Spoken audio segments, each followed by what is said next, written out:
Good afternoon, good evening, good day, and it's gonna be a fun one today because most of the articles are still in the telephone because somebody agrees with old me that daylight savings is a scam. It's BS. Let's check, make sure the audio is working. Let's open up the chat and make sure you guys can see me. I know that most of our viewers across the ocean are on a different time change schedule. And then we've got those of us in more civilized states and countries that don't play with the clock. And I envy you. Let's see. All right, the audio is working. And I would say that I've always been against this, but I don't know if that's 100% accurate. I would say perhaps that once I realized the adults were lying to me, not necessarily on purpose, they might have just believed the myths about what this program does, aka wartime. It was designed to save fuel in war, which it probably did quite well. But the farmers, their cows and chickens get up at the same time every day with the sun, and moving the clock doesn't move the sun. And before I get into too much of that, let's just say that it kills too many people every year at both ends of the clock. When we skip it forward, we have a lot of, oh, thank you. When we skip it forward, a lot of people die of heart attacks. When we skip it back, a lot of people get injured in muggings and robberies and that sort of thing. She's not wearing her headphones, so I'll remove them. All right, what do we have actually up first? Let's see. Oh, the notes are missing. There they are. It's even for the right date. Look at that. All right, I took your headphones. You don't need to take mine. Let's see. Oops. Why would you open here? It's a terrible place to put it. I need that window for other stuff. Open here where we were clicking on stuff. Oh, don't stop, baby. I'm gonna break them. Okay. All right, I've just opened up a couple of the ones that I actually have in the document. Since the reason I restarted the browser right before the show, which is why we're a minute late, the phone wasn't sending the links over, and that's never fun. Let's go.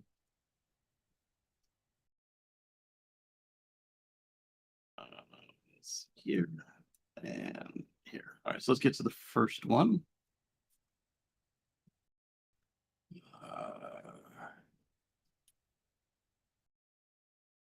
All right, so don't mind the source. It's a local news. They happen to have themselves a poor affiliation.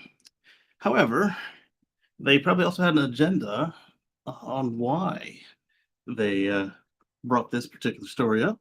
They probably think it's humorous, and they probably think that it's why you shouldn't drive an electric car or some crap like that. So they say the police have caught Gwinnett County thieves when they stopped to charge their getaway car.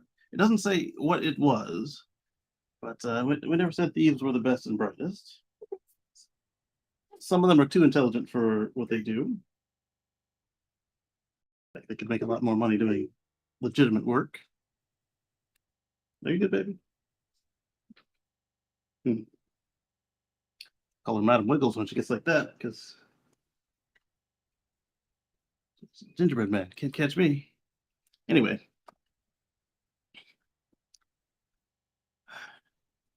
if it was their personal car, which it clearly wasn't, they would have already started with a decent charge for the day, and so they happened to steal themselves a car that didn't have a lot of fuel in it, and apparently they figured out how to charge it. Oh, you want back? Okay. So this isn't a reason not to buy an electric car. It's just a reason to not be riding on E, and that's not something that most electric car owners do, even if they don't have home charging. Compared to the vast number of what? What are you doubling up to? All right, bye. Compared to the vast number of people who ride around with the gas light on their gas and diesel trucks and cars. So it's not a gotcha. It's a two stupid fools. Moving on. Is this chat working? Anybody can chat? I don't even know what platforms we're on today.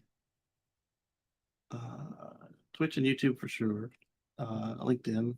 I don't know if we're on Facebook this week or not. I set all this up months ago, so I just can't tell.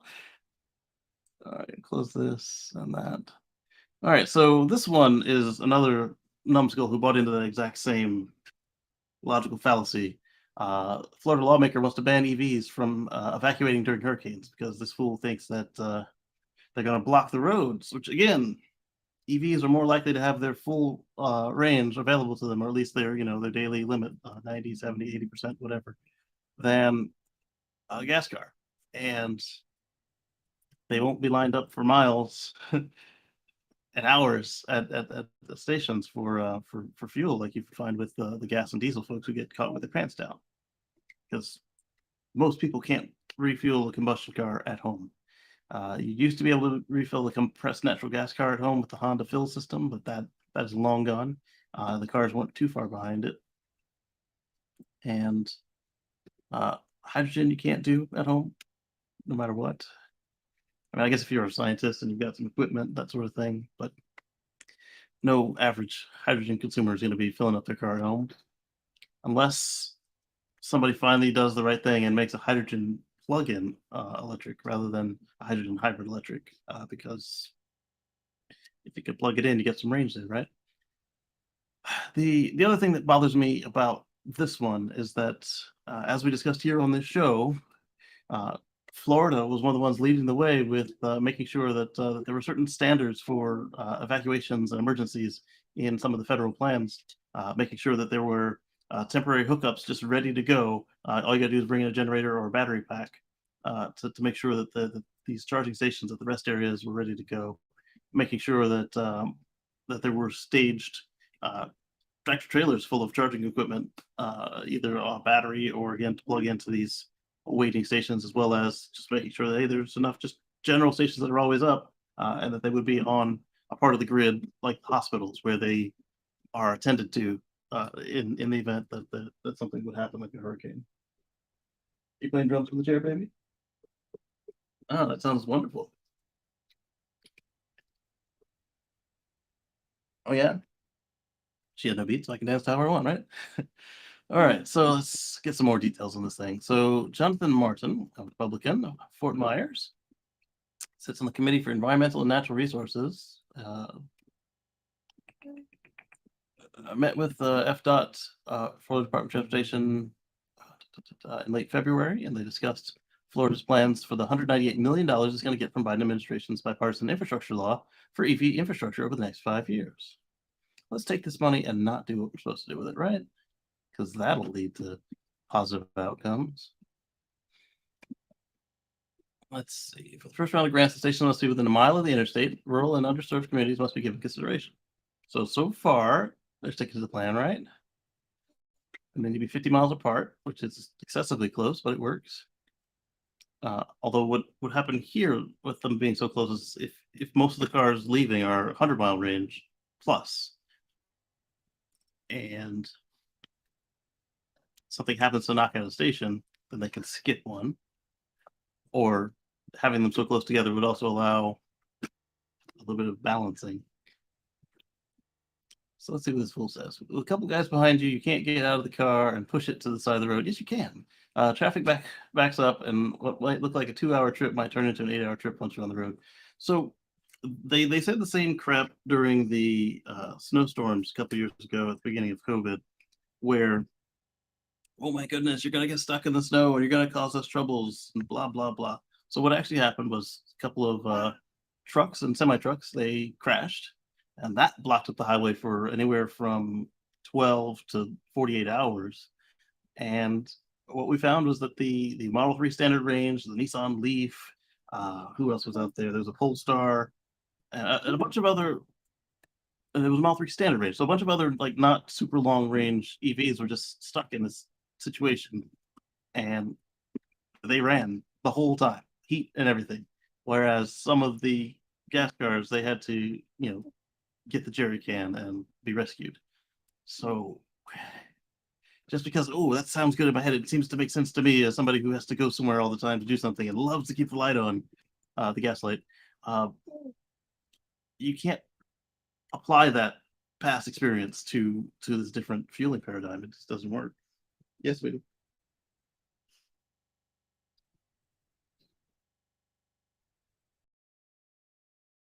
Play my thought. Lee, you on the show? Come back. Okay. You can't see you. That's because you picked the wrong side. You want this side? Yeah. How's that? Who's that? Is that Moto? Say hi. Hi, Moto. Say hello. You did this? Do this.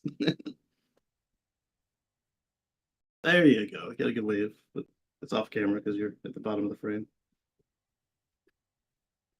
Yeah. Say hi. Yeah. Good job. All right, let's see. My chat is open, but I don't see anybody chatting. It might be broken, which is not good. All right, so then let's continue on with his faulty reasoning. My concern is not that an infrastructure currently available in the state of Florida for the amount of EVs might be used to evacuate or on evacuation routes during a time of emergency. Replied in so many words that the FDOT isn't so hot on the idea of an EV ban during hurricane evacuations because, again, they submitted the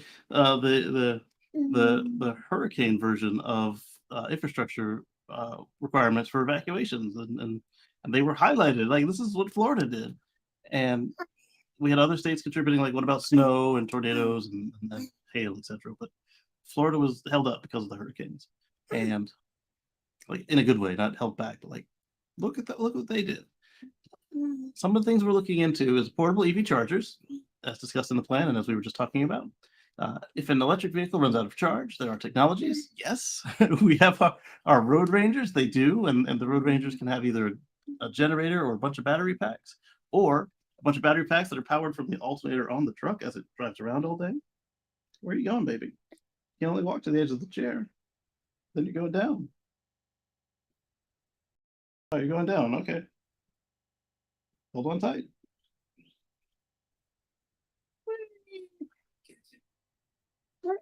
Yeah. Okay. Bye.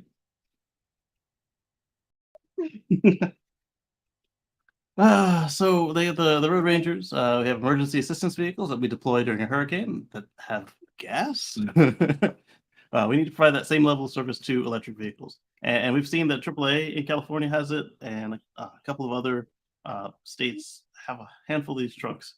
Some of them got decommissioned because nobody was running out of juice on the road. Not like that. So it wasn't worth maintaining the equipment and paying the salary of the people to run up and down the road. But again, running out of juice in an electric car, it happens, but not like that. And you've gone. Let's see if we agree with electric. Martin's ignorant comment was just that, a comment, not a bill, but he has influence, seeing as how he now sits on two committees that require more than a rudimentary knowledge of EVs and EV infrastructure.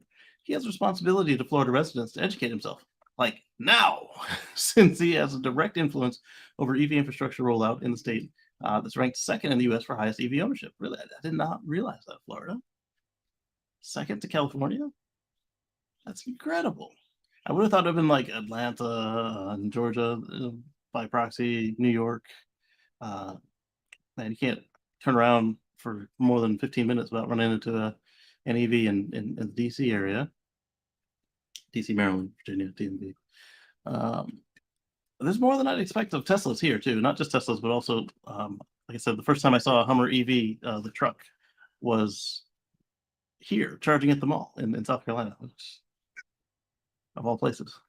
Of course, it was the only color they come in, that launch white, but to say that the person didn't have it wrapped in another color.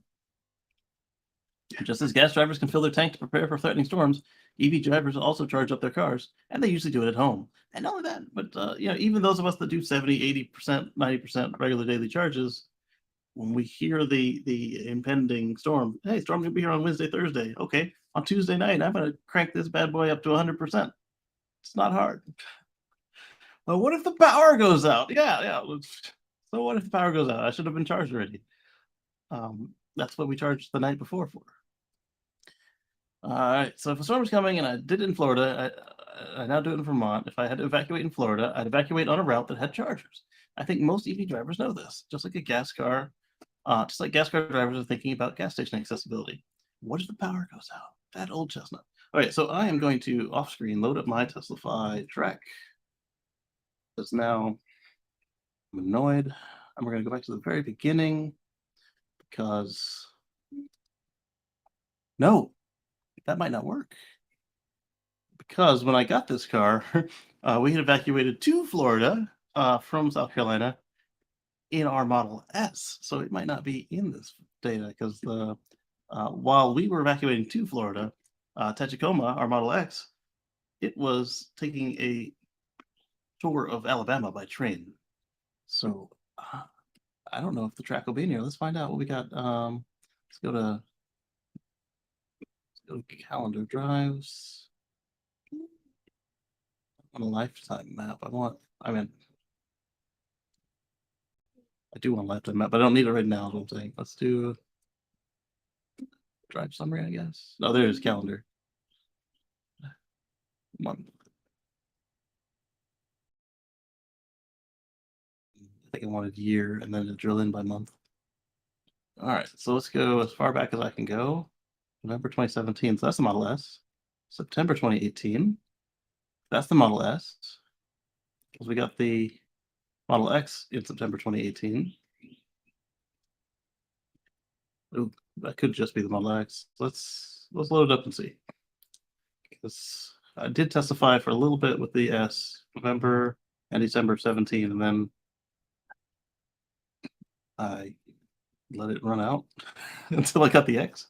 So let's see what's in here. Starts on the 22nd. So I do not think it does not include our Model S time. I would have been using something like Teslanomics or whatever. That was just the only one I could find by date that I know, hey, this was a hurricane. So, the other one was it? No, that one was the same one where the charger was out in Savannah. Either way, I've done multiple hurricane evacuations in EVs and plugins, starting with both volts and Model S a couple times, and I don't know for sure how many we would have done with Model X. At least one. What are you doing, baby? It's a knowing smile. What are you up to? I'm up to no good. Started making trouble in my neighborhood. Really? Likes to throw stuff. Usually when she's done with it, but and this time she's just throwing stuff just because. So anyway, right before we got the Model X, we evacuated to Florida, and on the way there were no station outages, there was no waiting, because what happens during the evacuation is everybody finishes up their work and they just kind of trickle out when they feel like it, and it usually works out. Like there has to be like a surprise fast mover to get any sort of real congestion. What they end up doing in South Carolina is if it's bad enough, they'll end up bursting the highway lanes shortly before it happens. So you're driving on the wrong side of the highway for a while. And I'm curious how the car will handle that on the new FSD that we're going to talk about for this week. On the old Navigate on Autopilot, it would be fine because it just stays in the lanes, and it does note that the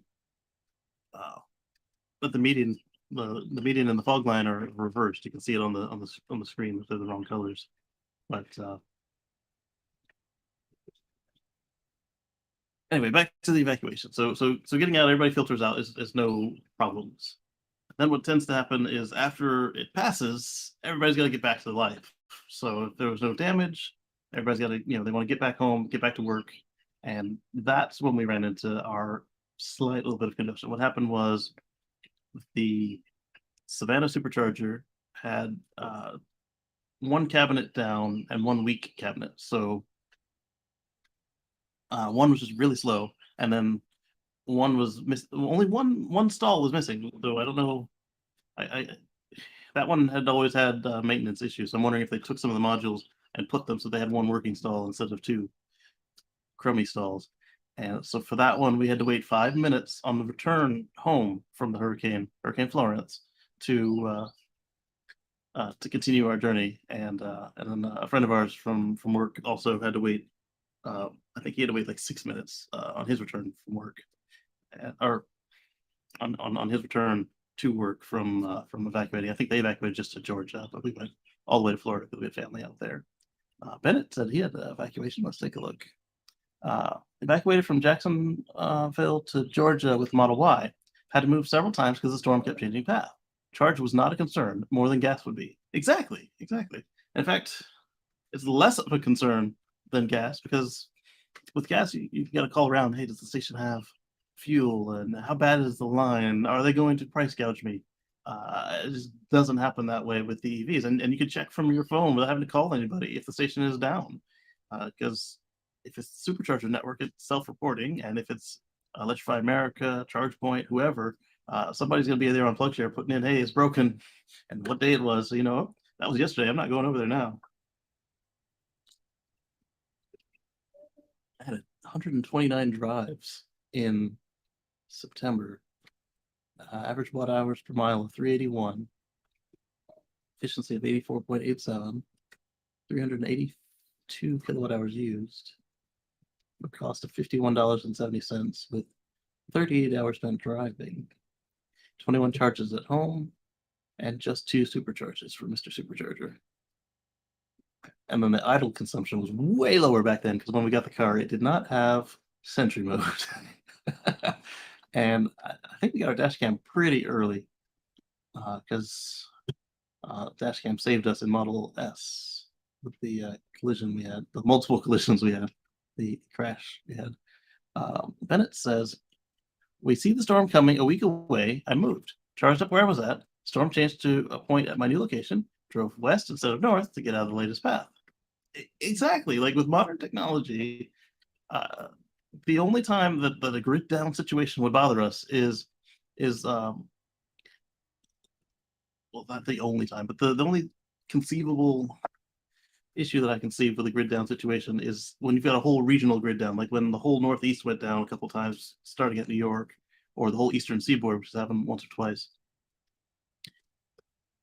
Because unless you're in one of those 100-mile EVs like the Mazda CX-30, whatever that Mazda is, the 100-mile range, if you're in a road trip capable EV, you have enough range. If you see it coming a week away, you're like, all right, we're gonna leave on Thursday. All right, Wednesday night we're gonna charge up and be ready.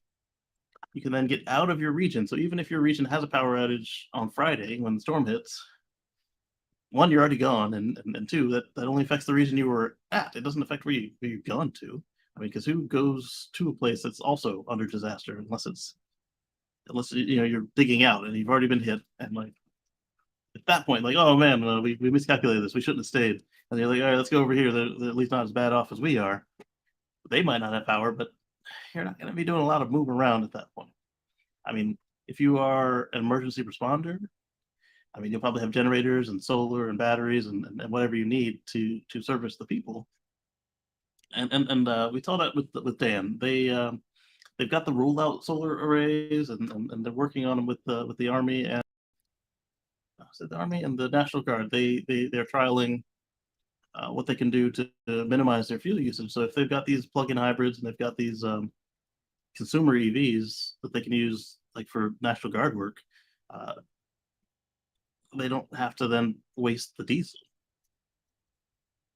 And then we can even use this out and on deployments, depending on what it looks like. They have militarized EVs, and if they're not having a need like a lot of underbody plating or depending what their use is, they could then use for what the vehicle can do. They can, instead of taking a Humvee or an MRAP, they can take these vehicles for compatible missions and save the diesel there too, diesel and jet fuel. Let's see. Let's get back on track here. I am on Testify, and you guys are on Electric. All right, so I've closed Testify, which I shouldn't have done. So I'll undo the close tab, and we're gonna look at something else. All right. So when people are evacuating, the power is generally on. Yes, one evacuates ahead of a storm. Hey, exactly. Gas stations also don't work when the power is out, which is a very good point. And some stations on the evacuation routes have gas generators to run their pumps and their cash register. But when they run out of gas, it doesn't matter if they have power or not, because now they're out of gas. So there's nothing for them to give you. Let's see. You don't have to wait for a fuel truck to show back up at your local gas station. Have you ever driven from gas station to gas station looking for a gas that hadn't shut down yet due to supply chain problems? Yes, I have actually. In my Prius in Columbia, there was a gas cut that affected Columbia, South Carolina, and every station I was going to was out of gas. And this was the only time I ever naturally ran out of gas. I say that naturally because I've run out of gas on purpose multiple times in both volts just to see what they do. But in this Prius, I'm sitting there, I'm hypermiling the heck out of it. I'm on my way home. Stopped at 3 gas stations already, no gas. So cruise along. I'm most of the way home. I'm like, I'm not gonna make it home. The last bar disappears from the gas gauge or the gasometer, and oh boy, I'm like, all right, well, let me check another 2 stations. So I did. They didn't have gas. I'm back on the freeway, and I'm like 4 exits from home, and coasting downhill. So it's regenning because I'm over the speed limit. So it's regenning down, and it's one of those places where the speed limit drops. Not that I would think it would make sense to be extra over the speed limit while trying to figure out what to do about gas. It was literally going downhill, speed limit drops, and so I'm regenning. I see one last exit. I see a gas station, and they've got the light on, and so I coast down the off ramp, and then I get to the stop bar at the end of the off ramp. There's a light. It's a long light. Engine cycles because it's a Prius. That's what it does sometimes. The engine cycles, and then the dash lights up like a Christmas tree. Every error light I can see is on, and thankfully the gas station was to the you make a right after you get through the light, and it was a straight, then go right, and then the gas station was there, so I was able to EV up to the gas pump, shut it down, pump some gas, and then as soon as I hit the power button again, just running at high RPMs, and I was able to make it home. But thankfully, it was also a Prius, and I didn't have that far to go for my daily commute because they were able to get some gas back in by the time I needed it again. Bennett says, that's true. You cannot create gasoline from a wall outlet. That hurricane prepper mindset was a big part of buying a Volt. Yeah, that was definitely something on my mind as well. I was like, man, I can fill up both fuel sources, or if one is out, I've got the other. And then I was like, well, I can get an inverter. Not worried about a warranty on a Volt anymore, but I get an inverter and could run the fridge. Never did that, but I could have. And then I got my first house. It had, well, my only house so far, but it had solar on it when I got it. Well, let's see, it had 8 panels on it when we signed the deal. It had 16 panels on it when we bought it, and then not when we bought it, when we got our keys and moved in, and then I added another 11 panels because I wanted to make sure that I was driving on sunshine all the time. And that was fine for both the Volt and the Model S. It's not always enough for the Model X, given the kind of trips we were making with our commuting, our daily commutes. But I don't think it'll be a problem now that I'm working remote. We'll find out. I'll be back there next month. Let's see. Looking for gas station supply problems long after the power came back on. Yeah, absolutely. That was the same situation. There was a pipeline cut, and it took a while to get the gas back. that Prius, man, I was kicking myself for a little bit with it. I was already a hypermiler, and I had a Honda Civic, and it did all right. And then the gas price kept going up and up and up, and I think it touched $5 a gallon in Florida when I bought that Prius. And immediately after the free fill up that you get when you buy a car from my dealership at the time, it started to go down. It never did get to $5 a gallon again in the time that I owned the car. Whoops. But I did use a lot less fuel for a long time. Hurricane Irma, my power came back on days before the gas stations were replenished, says the author at Electric.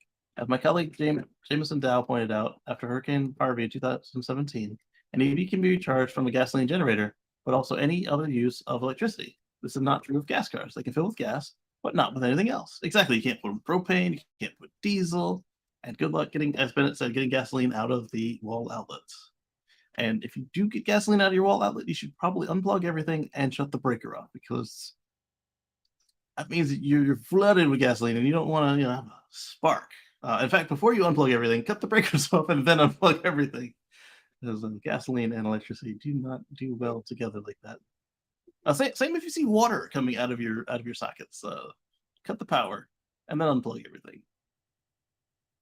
All right, so that is the end of that. Let's undo the closer of the Testify tab, and we don't need the calendar anymore. Let's go to Fleet. Not my software updates, because I don't have one. I will look at my software updates. I don't care.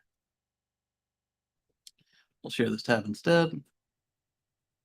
All right, so I am on version 2022.44.30.10 or 10.69.25.2, which is an old version of FSD beta, the one that almost everybody is on, except for if you had your car serviced during the recall, or if you bought your car or you bought your FSD package or subscribed to FSD during the recall, you got nothing. So this was on January 23rd at 7:35. I installed it, and the time from the software update came out to the time I got it was 7 days, and the days to the previous update were 21 days. But that is not this is not when you're in the beta program, it's not always how it goes, because look at this right here. At 103 days since the previous update on 10.69.2. And that one was just 1 day from the time it was discovered. So I sometimes get them pretty early. I used to get them day of frequently. That became rare. So this one, days since from discovery to install was 0, and the days since previous update was 7. And all that to say, so this one's going to be another one of these, not 100 plus days, but January to March. That'll be fun. My battery range is not as good as it used to be. It was 289 on the sticker, and it was only ever 286 when I bought it. So far I've done 27 charges on this update. I'll do another one soon. All right, so now that we're done looking at mine, let's go look at, I've got 190 miles of range right now. So yeah, so even if there were a hurricane right now, I could just go, not plug in or anything.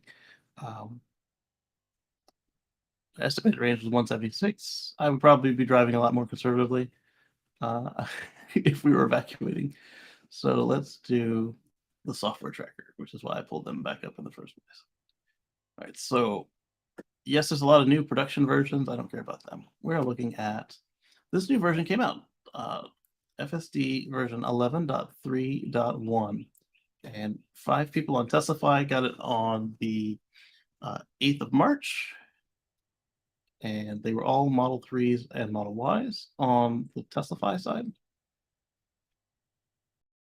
And their previous version was the same one that I'm on for all of them. All right, so we've got 0 Model S's and X's. We've got 2 Model 3s and 3 Model Ys. And I wouldn't even say that they're necessarily newer ones. Look at those VIN numbers, they're all over the map. All right, so I'm going to open a new tab and go to Tesla Scope. And there's less people like me that have multiple car trackers that they are subscribed to or whatever. My freakishness is good for you guys. Your vehicles on 2022.44.30.10, which was released a month ago. Here we go.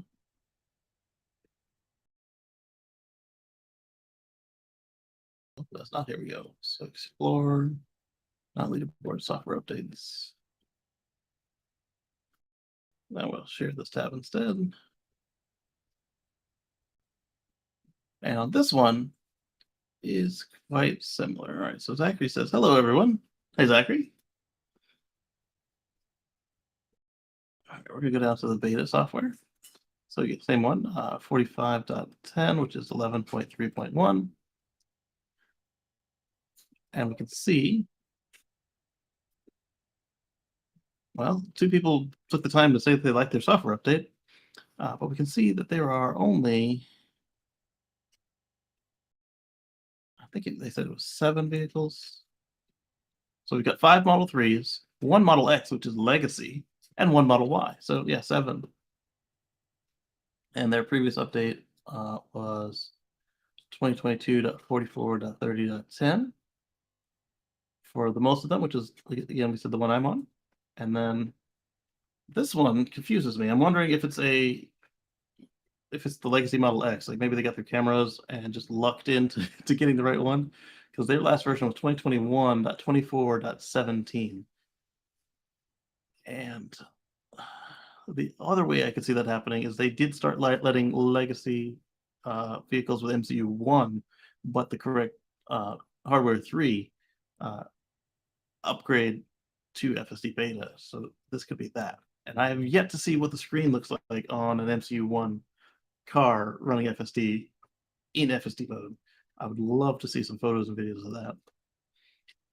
So it looks like either they are gathering data or they found some issues that they wanted to correct. And on the next push, we should see it go to more people.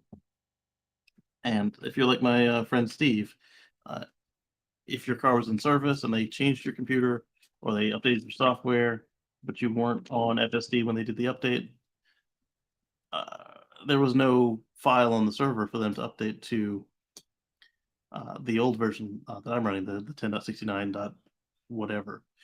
And so even though you push the put me in the beta button, it talks about safety score. There's no more safety score. So now what you're waiting on is for your car to get a turn to download the software update. Hi, sweetie. Hi.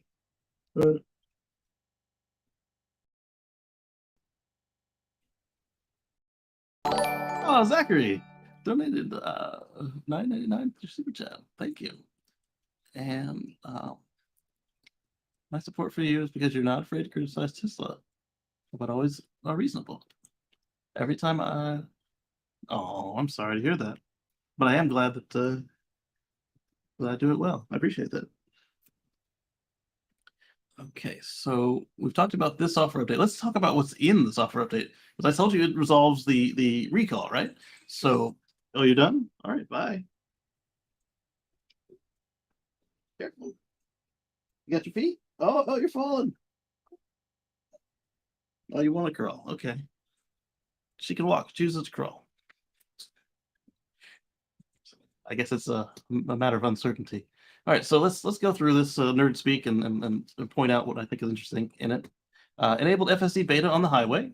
So this is huge. This is why they changed from version 10 dot whatever to 11, because now they're running single stack, which means that the same software that's driving the car through the city has replaced the 4-year-old software that was doing navigate on autopilot, which was stable, but it wasn't as oh, they're up to 9 vehicles on this now. Okay, it didn't feel as good as FSD does when it's doing well, and the highway is not as hard as city streets, so it's good to see them using that same vision stack and logic stack to handle both environments. I don't know, and I haven't seen any videos that show whether or not that includes summon is on single stack. I don't know. Doesn't say anything about auto park, and in fact, a lot of people are saying that uh, on the version I'm on and a couple before it, they lost auto park. Uh, for me, I haven't tried auto park on the exact version I'm on, but on the previous version and the ones before it, I just had to. It got a little more choosy about its spaces, which is kind of interesting because if you look at my auto park video where my car was still running auto park on ultrasonics at the time, it was already very choosy, but it expanded that for a while on Vision, and obviously either mine has also been removed or on those previous versions it was just super choosy. Because I did see it a couple times. Maybe don't touch any of those cables. You're gonna drop something on yourself here. I would make it more baby friendly, but we're in a studio extended stay. There's just not the room for it. Let's see. This unifies the vision and planning stack on and off highway and replaces the legacy highway stack, which is over 4 years old. The legacy highway stack still relies on several single camera and single frame networks and was set up to handle simple lane change maneuvers. And yes, they were super simple and robotic. Oh, baby, how'd you pull that? The thing's huge. It's bigger than you. She managed to pull out the my monitor. I'm touching both edges of the monitor right now, and she pulled the box out. Clever. And let's see. Yeah, so they were some of the items were just like not up to the modern standard. I mean, they're still great and worked, but there was room for improvement and it had already been improved upon. FSD Beta's multi-camera video networks and next-gen planner that allows for more complex agent interactions with less reliance on lanes, making way for more intelligent behaviors, smoother control, and better decision-making. And I've seen this in short little burst where Navigate Autopilot would freak out and like say if you're on a highway that actually had stoplights for some reason. Thanks to Maryland. Those revert back to being a city street, and FSD has always done pretty well on these occasions. That's why when that guy crashed in the tunnel in California, I was like, maybe it was on a different program. But then we saw where it was, and no, there's no way it was on a different program, especially when somebody tried to replicate it. But if you do get it to fall back to FSD on the older versions, fall back to FSD from Navigate Autopilot, you see that it doesn't really have too many issues with it. I don't know why it took them this long to decide to switch it, but clearly there were corner cases. All right, let's go on. They're talking about how old it was and how good the new one is. Okay. Improved recall for close cut-in cases by 15%. So this is where some fool sees the gap that your car has left for braking, like the buffer zone, the 2-second count you're supposed to leave if you're following most of the state's driving guidelines. Somebody fills that space, and in 15% more cases, they've got recall for it, particularly for large trucks and high yaw rate scenarios. So if you're in the middle of a turn, especially, that's pretty cool. They did this by adding 30,000 auto-labeled clips mined from the fleet. So when we look at my car, let me change tabs here. And log back in. And then remember, I don't do a lot of driving anymore because I work from home. But we still go on trips, and it's still a blast. Let's go. I guess I gotta log into the modem. Then go to device reports. And then we'll click on the Model X. Where'd you go? It moved up the stack. We've done a couple short trips around here.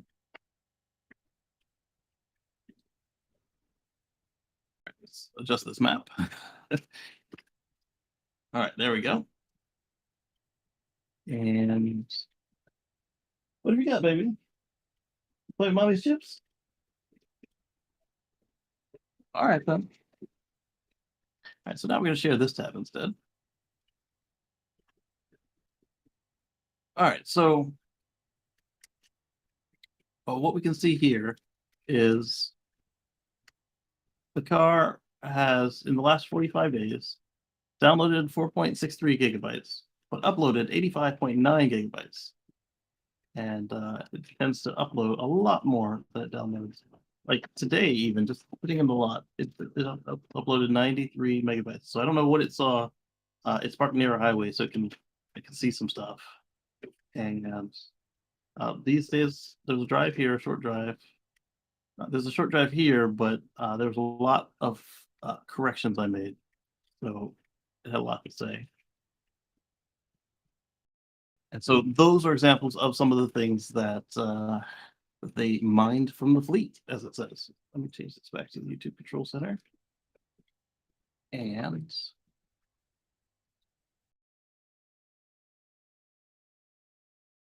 additionally, expanded and tuned dedicated speed control for cut-in objects. So objects meaning not just cars that cut you off, but say something falls off a vehicle or something blows in from the side of the road or whatever. They've expanded and tuned for those. Didn't understand that. Nobody was talking to you, Bixby.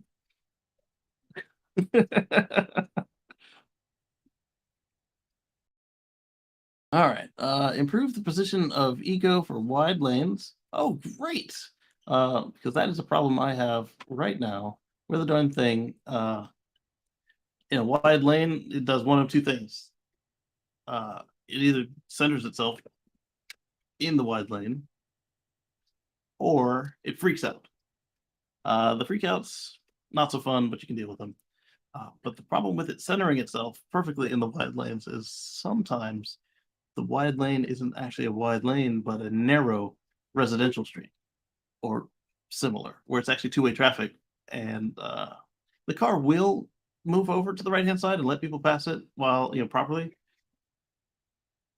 But the other drivers aren't used to seeing such weird behavior.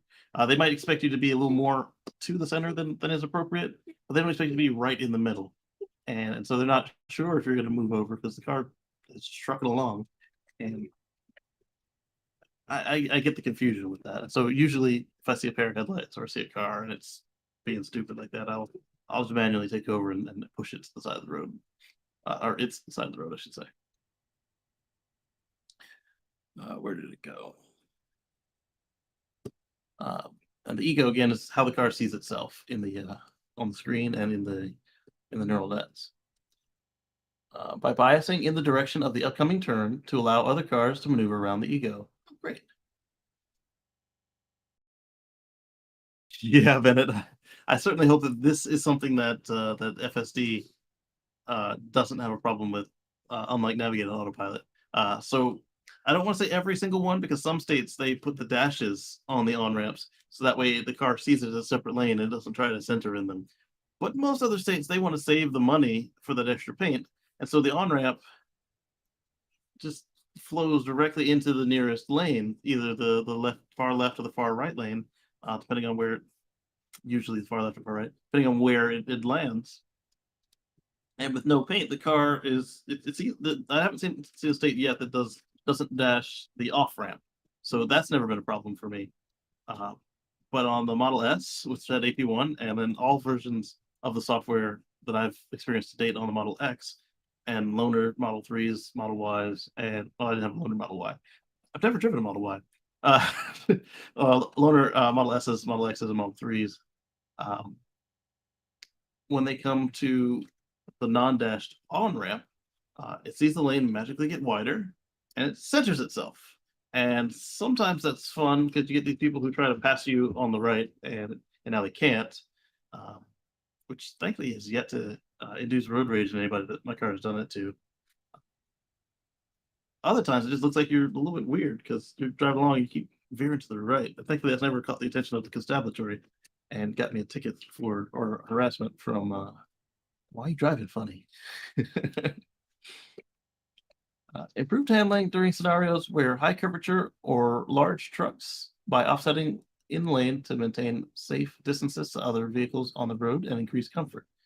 All right, so that is nice right there. So you guys probably have seen this where in a turn, like in an off ramp or just a really sharp turn on the freeway, the car still tends to center itself or slows way down. And then other times with large trucks, it'll usually move over, but not always an appropriate amount of moving over based on what's going on. So that'll be fun to try out. Improved behavior for and the reason we're actually going through this and we don't normally is because for the last 6 months they've just been tweaks to the same software we've had, or it may not actually be 6 months, but you saw my updates. There wasn't anything to talk about. Like, ooh, a point update. Maybe it's a little better. Uh, Improved behavior for path blockage lane changes in dense traffic. Eco will now maintain more headway in blocked lanes to hedge for possible gaps in dense traffic. I like that. And on somebody else's video, I saw the car was a bit of a BMW jerk. The lane change was coming up, and there was a line of traffic, and the car did try about 3 times. It's like pulls up alongside a couple people, and there's no room, or they close the gap. So it's like, okay, I'm gonna keep going. And then right before the off ramp, it cuts in either behind or in front of a truck, and then takes the exit smoothly. That was rude, but effective. It says I've only driven a Model Y Performance and an old service loaner S85D. I've been thinking of touring local 3X and other brands just so I know. That'll be fun. My wife wanted to get a Model 3 and put it on Turo. We haven't done that obviously yet, so we might do something like that, but I'm not going to do it with this Model X because it's a unicorn.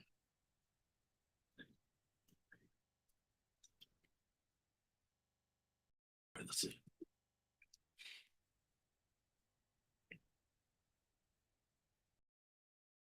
I found out that my blood sugar system here, it's they have a new one that doesn't require me to scan it with the phone. Well, beyond activating it, and it just kind of wirelessly does its thing. So we get the doctor to change that. All right, so improved lane changes in dense traffic scenarios by allowing higher acceleration during alignment phase. I like that. This results in a more natural gap selection to overtake adjacent lane vehicles that are very close to the ego. Good. Man, that thing is so polite, just sitting there, tick, tick, tick, tick. It's like they think they've given you some gap. You fit, literally fit, but now they're kind of riding beside you. So they're like, you need to speed up, take the gap, and blink the lights at them or something. So can't wait to try that out. Make turns smoother by improving the detection consistency between lanes, lines, and road edge predictions. This was accomplished by integrating the latest version of lane guidance module into the road edge and lines network. So just continual improvement. Improved accuracy for detecting other vehicles' movements semantics. Improved precision by 23% for cases where other vehicles transition to driving, and reduced error by 12% for cases where autopilot incorrectly detects the lead vehicle as parked. This is something that I have happened all the time. So the car is constantly trying to go around cars that are not parked, simply waiting on red lights or waiting their turn for traffic to clear out. And my car says, I'm going to get beside you and try to go around you. And no, that's not the answer. Also, I don't know if it's going to say it here in the notes. This version is the first one that the public has had where the car asks you why you did something, and you can tell them, hey, I saw a sale on hamburgers, or hey, don't turn into oncoming traffic, don't run the red light, you were too close to the edge, etc., etc. And as I said earlier, I think that will allow them to improve even faster than they have been before, because now they know why we did something rather than having to infer it.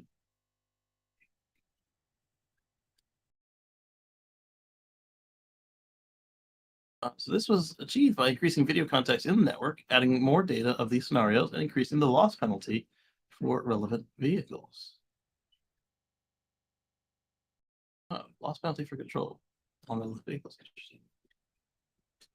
Eddie says his chat works now. Good to see you, Eddie.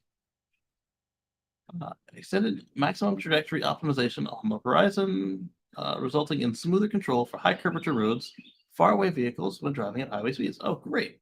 So Uh, I've always just taken over because remember I started on the AP1 Model S, which if a vehicle is offset into your lane, like a fire truck, it would hit it.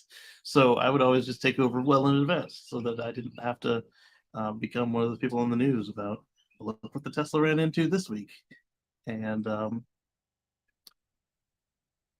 sometimes the car now, the Model X would take over and do the right thing before I felt the need to do so.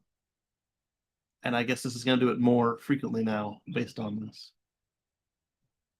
I never just let it get close because, yeah, it may get close to the fire truck, but what if there's a fire person, EMT, that I don't see standing near the vehicle? So I'd rather just give them room.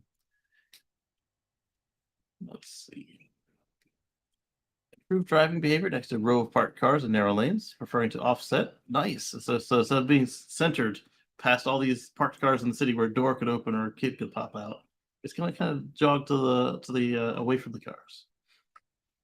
I was going to say to the left, but they say that this one is ready to get certified in Europe, so it won't be to the left all the time. And if you're on a one-way street, sometimes it's to the right in the U.S. anyway, Canada. Anyway, instead of unnecessarily lane changing away or slowing down, that was the other thing I saw it would do sometimes is lane change. I didn't often see it slow down unless it thought that the door was going to be open. And it missed a lot of open doors on the display. Like I've only seen the yellow open door a handful of times, and oftentimes it's on a car where the door isn't actually open. Improved back-to-back lane change maneuvers through better fusion between vision-based localization and course map lane counts. That's good because some cities have really crappy roads, and you get off the freeway, or even just on city streets, you got multi-lane changes just because that's just how it's built.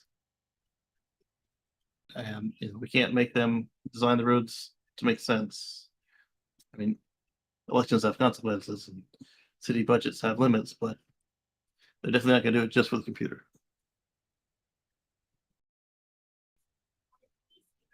Baby's playing my pillow.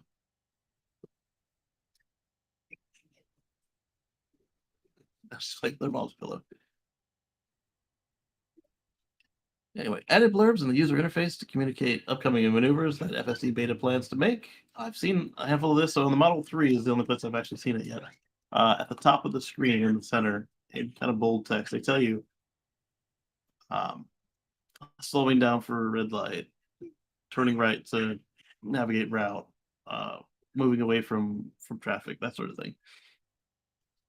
Also, they improve visualization of upcoming slowdowns in the vehicle's path. Chevrons render at varying opacity and speed to indicate the slowdown intensity, and a solid line appears at locations where the car will come to a stop. So it's just easier to see and understand and comprehend. And the pictures I've seen of it, they look nice. And then the little line, the line that used to be the snake dots, it's much thicker now. It's most of the lane width on the display. Improved recall and precision of object detection, notably reducing the position error of semi-trucks by 10%. That was always an issue because semi-trucks cover multiple cameras. Increasing the recall and precision of crossing vehicles over 100 meters away by 3% and 7%, respectively. Nice. Okay, so recall them better by 3%. So if you're more than 100 meters away, it's going to 3% more memory. And it'll be 7% better at predicting where exactly you are, which is pretty important.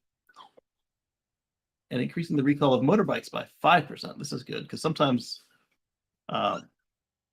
see motorcycles dancing around the screen. This is accomplished by implementing additional quality checks in our 2 million video clip auto-labeled data set. That's good. And reduce the false offsetting around objects in wide lanes and near intersections by improving object kinematics and modeling low-speed scenarios. What is that? So false offsetting, meaning that the car jogs over in the lane for... When have I seen it do this? It doesn't happen all that often. Or maybe you don't really notice it because it's a wide lane.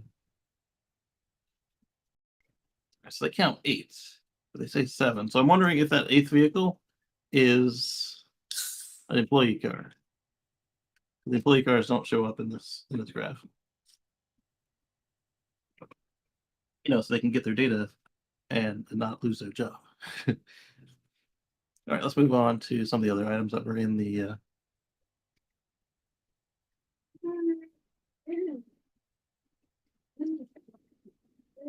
document. Hi, sweetie. I've got this snack, and now she wants to come back on the show, huh?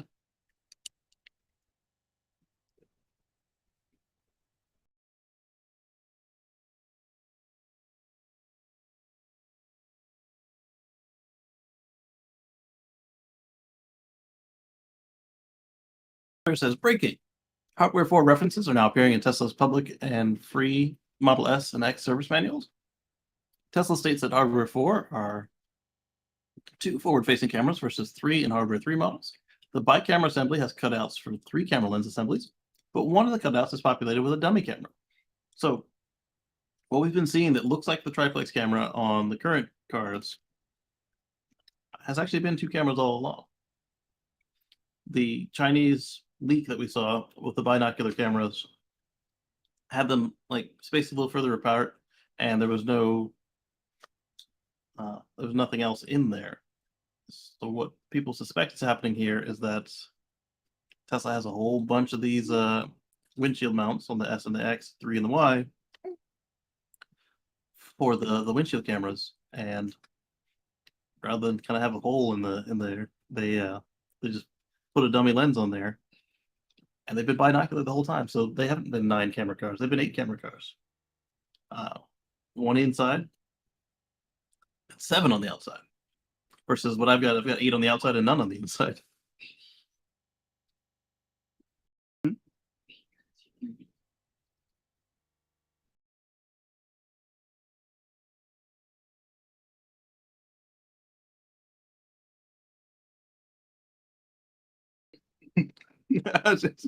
She wants to eat like a bird.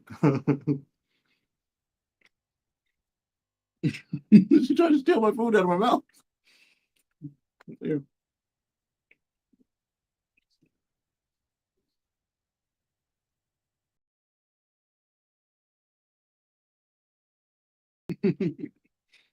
I'll bite you to get it, Daddy.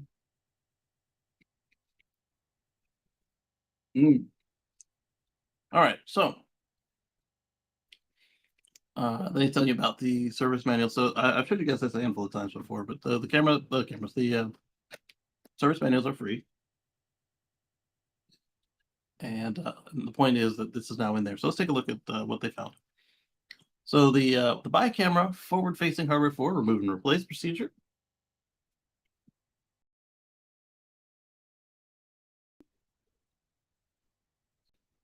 I don't have any more in my mouth. I gave you the last piece. All right, so use glass cleaner to clean the inside surface of the windshield. So this is interesting right here, because what we've seen on the cameras that are on the Hardware 4 cameras is that the defroster lines here, they actually just kind of jog over so that they're only affecting the 2 cameras. And this is the same setup they had on the tri-camera setup. Use glass cleaner on the windshield, connect the connectors, 2 of them, to the bi-camera assembly. So there's one here, and there's one here, and then there's just a piece of plastic in glass right here. Probably plastic in plastic. Note that the bi-camera assembly has cutouts for 3 camera lens assemblies, but one of the cutouts is populated with a dummy camera. So I wonder if this is the one that would connect to spare on the board that we looked at the other week with green. That's the last of the pictures on this tweet. Based on what Elon said, no, you cannot upgrade to Hardware 4. Any guesses on why they would add a dummy camera? Form factor and packaging. Leftover pieces, basically. The dummy cameras would test like you. Important for people to know the 3-camera system includes a wide-angle telephoto-ish and standard camera. No need for the telephoto if the resolution is much better. Which is quite possibly what we were seeing there. Camera deletion is just what people wanted. Higher resolution cameras make it unnecessary to have 3 front-facing cameras. There's a comment on that one. Let's see what it says. Radar does, says Lisa. Yeah, maybe. The new radar is a good addition, but moving from the older 1.2 megapixel cameras to 5 megapixel cameras yields more than 2 times the resolution in each dimension, which is the equivalent of having zoom. This is true. And we see that on, like, this thing's got a 200 megapixel camera, and you can actually zoom by cropping in. It's also got a 10x 10x physical optical zoom that you can use as well. But sometimes it's quicker than changing lenses. It'll just zoom in on crop. Tesla Hardware 4 uses cameras with LED flicker mitigation.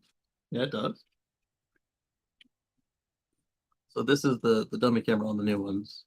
But this is a much older one like mine, where the defrost lines go across the camera's viewpoint.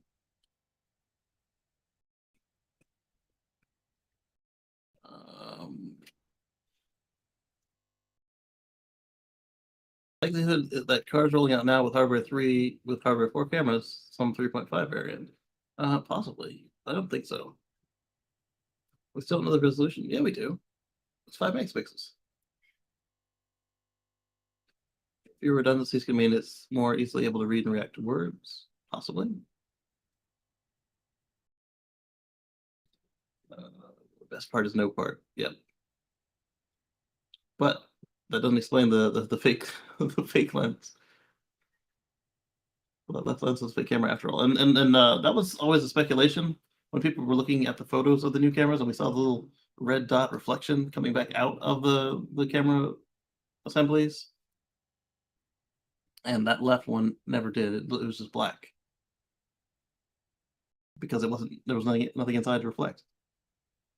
What are you watching? You watching Thai TV? Do you enjoy that? So all this camera hardware 4 hype, and they removed a camera rather than added any. Try and sign up for Tesla service documentation subscription form requires country. Can anyone determine what order the countries are being displayed in? And this person suspected it was their abbreviations. Dummy camera is for parking sensors. I don't think so. Oh, here we go. That's why I kept going. There were more pictures. All right, so here is the assembly here. My wife is playing her Thai stuff really loud. Let me mute myself for a second.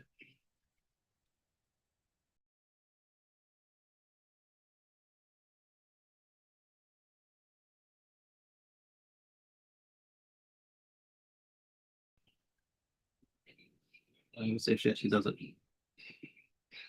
Can you guys hear the? Probably can. I hear it.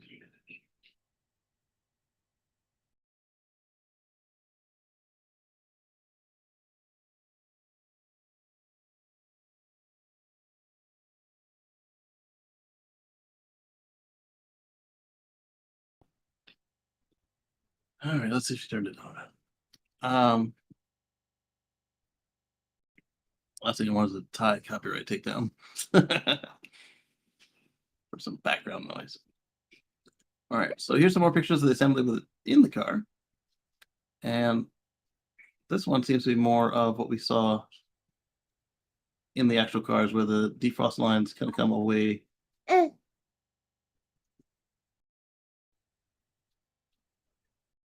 All right, so let's look at another picture here.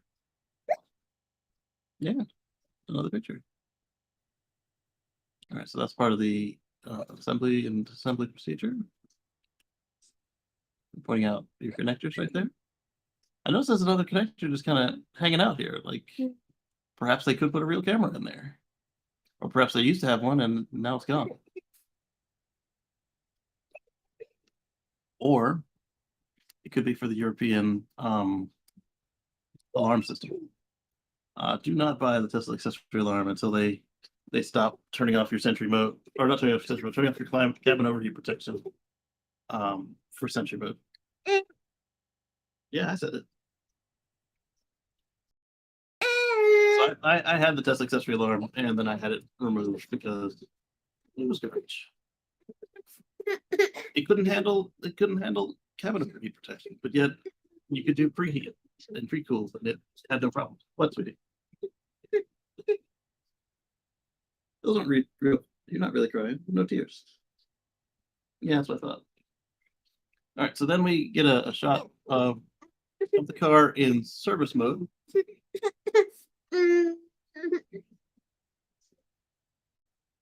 You want yours? Well, I'm not taking mine off. Yours are over there. I can't reach them.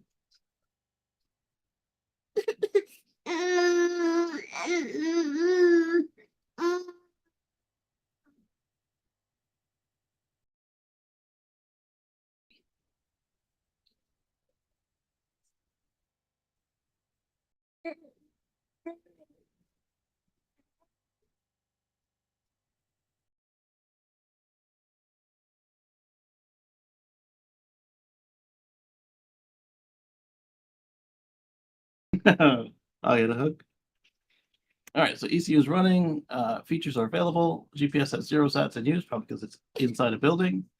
Dead Reckoning is off because it probably didn't have one before they lost the lock. I'm guessing these are bugs. I don't know what that is. Gateway is unlocked. Speed limited. Alerts check are 5. Then reset the DAS. So we got one camera in the back, one on each pillar, one in each fender. It's still showing 3 up front, which is interesting because one of them's a dummy camera. And this is not a Cybertruck, so it doesn't have a bumper camera.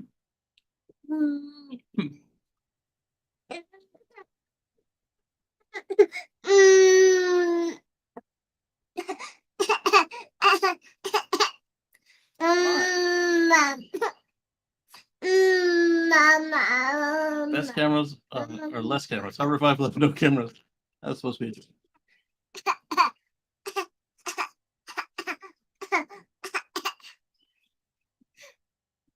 What did you do? Not mine. Found it to service manuals. 3 dots and lines, and there are only 2 cameras up there. Yeah, that's why I clicked into it. I was curious what was going on next. Do you want to walk?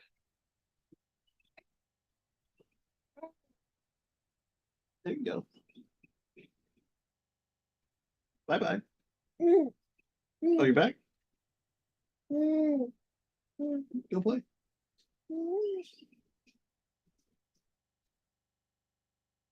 Go play. You just want to stand there? That's fine. All right. My best guess is they just reuse the photo to save time. That's quite probably what happened actually.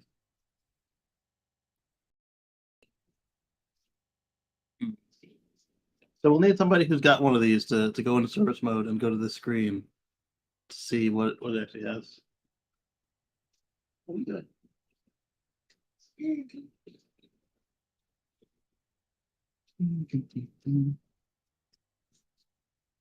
There's hardware 4 cameras and hardware 3 locations. Are there 2 or 3 for cameras? Some more pictures.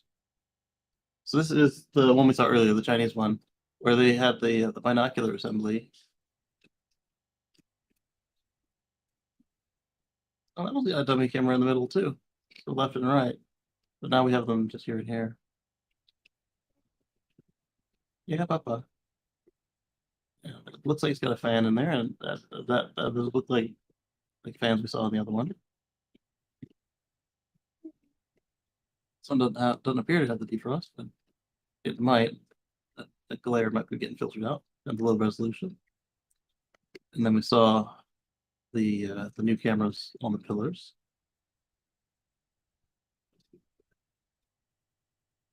Continuing on. So the 3 green dots on the technician screen. Yeah, that was why we clicked into this. All right, so moving on.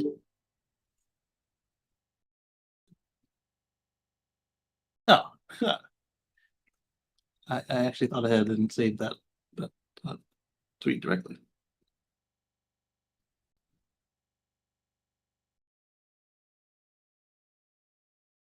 All right, and then this one here It's from Drive Tesla Canada. It says update. Fremont is already producing Ultra Red 14 Model X SUVs spotted at the track yesterday in the new color. Yeah, your live music was coming from the microphone.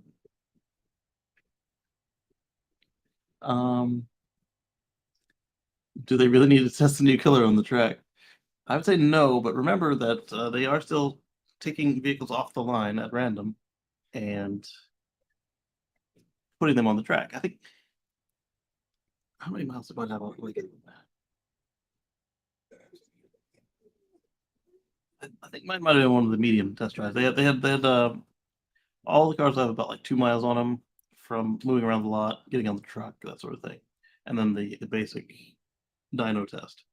And then another group of them will have like an intermediate set of mileage on it. And then there's a third group, like these ones here, that get about 50 miles on them because they go on the track and go for an extended drive to make sure that there's nothing wrong with them.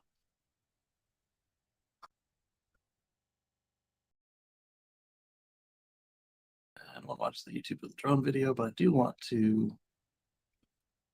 Yeah, so Tesla has a new ultra red paint option for Model S and X on their webpage. And it's a different color than the previous red. It's still a multicolor coat. And so do we notice not the same red that just renamed it? Yeah, we do, because it looks different.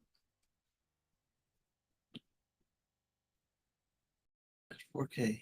That's not really. Is it really 4,000 for paint? That means they went up 1,000. It used to be 3,500 for paint. Let's see people rounding up $500. So let's go to Tesla. Slash models. Model S. But I always found that amusing when they only had one card. It was models. And there's the new red. That is not the old red. Because if we go to change that S to a 3, we can see the current red. Back. They're not the same. Order now.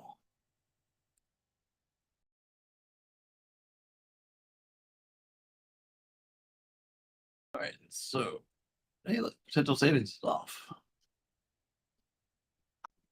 There's my old zip code. So let's see. Let's just scroll down to paint. It's only $3,000 for paint. It actually went down $500. $1,500 for metallic blue though. So these are up $500. They used to be $1,000. And they're not new up $500. That's not new. It's just they used to be $1,000. I like the way those look better. I like the meat on the tires. Wow, 25 miles for more than 25 miles for wheels. So what I would do is get these and get better looking covers. 4,500. And with recent price changes, I don't know if I put this in here, but on Model S and Model X, there's okay, maybe it's just Model X. Let's go here to X. So we're going to do something fun here. We're going to leave it on price, and we're going to say Model X, and we're at $99.9, right? So we're going to change this to a 6-seater.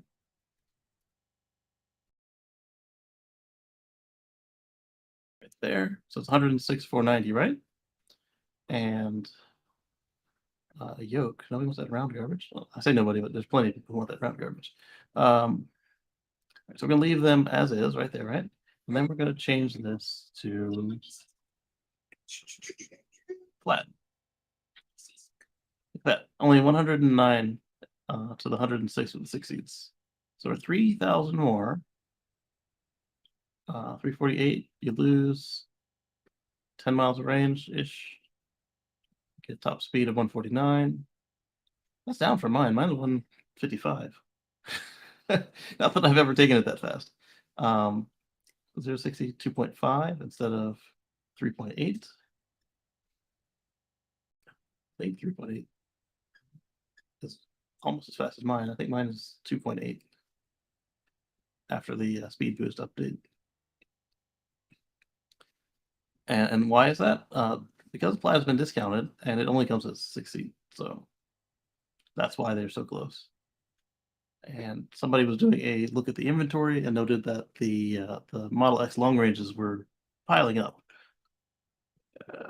Because for $3,000 you can get a Plaid. It was a similar deal when I got my Model X P100D. It wasn't that big of a jump at the time. You can get a wall connector or a mobile connector. That has gone up in price, hasn't it? Didn't it used to be $200? Estimated shipment based on vehicle delivery. Home charging equipment is not included.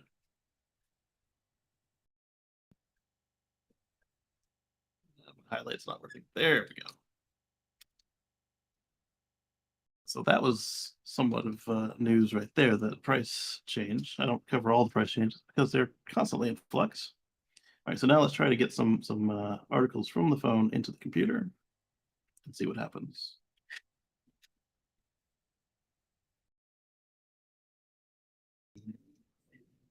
I don't see it, so what we'll do is we'll copy into the notebook. It just takes longer and more steps. Oh, there it is. After I already did it. All right, so this one is interesting news. VinFast has had themselves. Oh, this isn't the VinFast article. This is one I wanted to talk about anyway, but I also want to talk about VinFast. So Tesla is taking Powerwall orders again. You don't have to buy solar to get your Powerwalls anymore. So you just go to .com/Powerwall. Now, if you had a third-party installer, this never really affected you. But you can order some Powerwalls now. Order now. And you put your shipping address in, and they won't spam you. Powerwall Direct. Tesla will ship it directly to your home. Connect with a certified installer prior to delivery.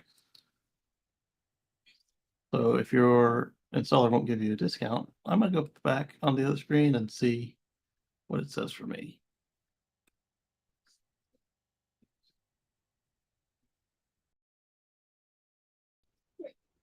It thinks I'm in Charlotte now. And the price has come down too. It is no longer astronomical.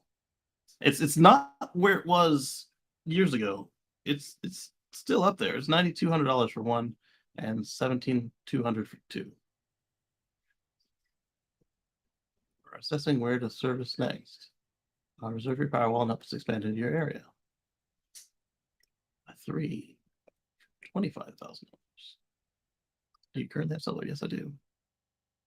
I think I only need 2 if I want the whole house to run without compromises, without thinking about anything. Are you expanding a Powerwall system? Yes or no? And backup duration will vary based on number of factors. All right, so it thinks I'm in Charlotte. And then I could do all of that. Or I could just call my guy and be like, hey, give me some Powerwalls. How much you got to charge? All right, so with no solar production, up to 18 hours, essentially use the more you'll charge your Powerwalls, longer your backup outage. So let's see, 3 Powerwalls I picked is 14 times 3, 42 kilowatt hours. That would do 2 days for me, including charging the car with no sun. At least last time we were there. Oh, solar size. I think I am 7.8 or 8.4. But I can do the math on that too. 27 times 250, which is not the size of my panels, but is the size of my inverters.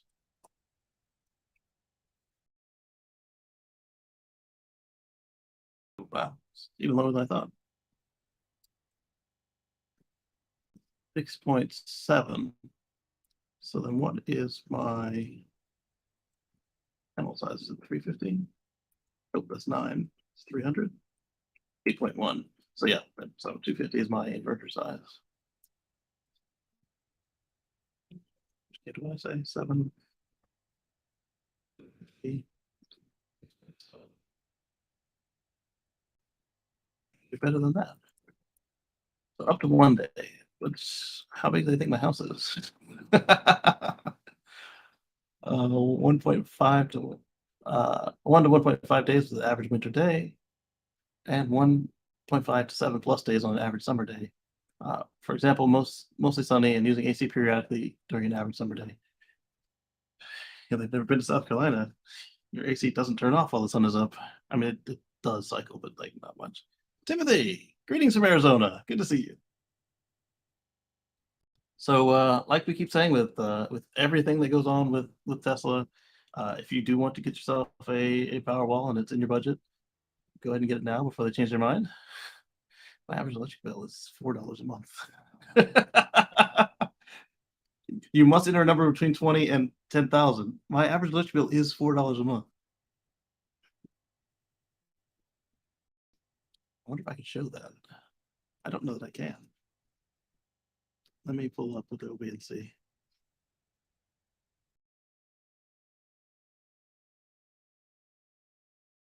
It's not even in the recent documents. I just had a power bill.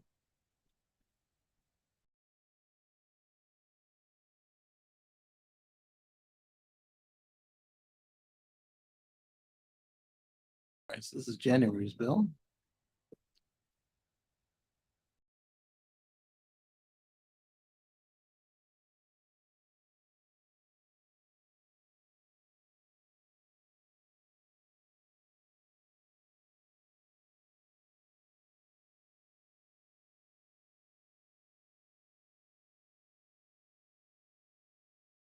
A little section where they tell you what your average bill is.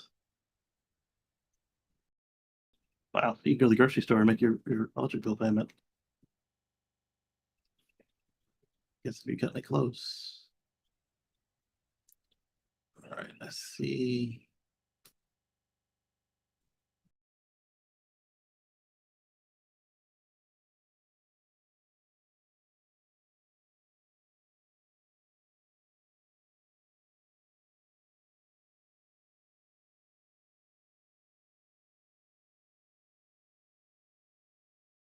Because it's January, there's no. Let me find February. I should have February.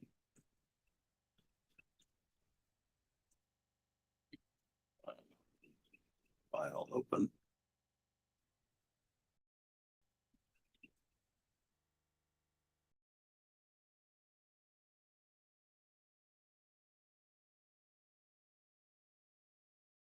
Let's go to the server.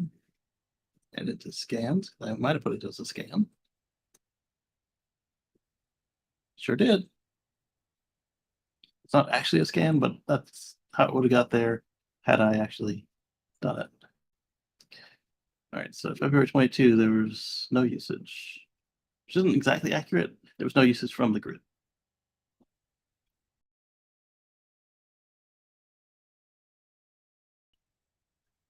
Oh, you know where it is? It's not on the bill. It's on their website. Stand by.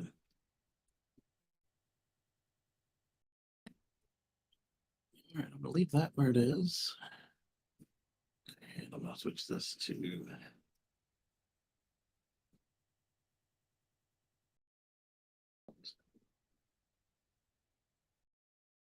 sign in.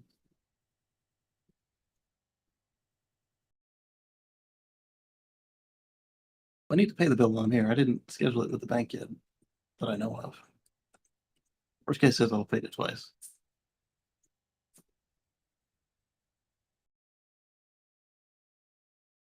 Due on 15th. I may have scheduled it with the bank. Stand by. Sorry for this distraction. It really kind of sucked to have solar and have your power cut off. Not paying that. Pay bills. Okay, it's pending from the bank, so I'll leave it be. So now I want energy use.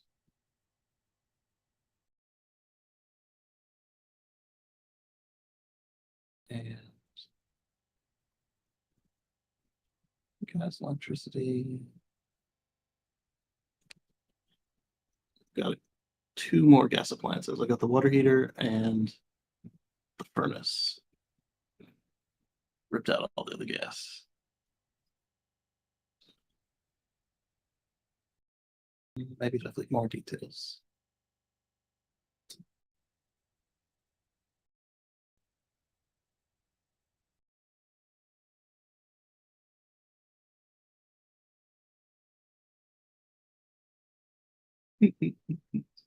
Oh, that's my generator meter.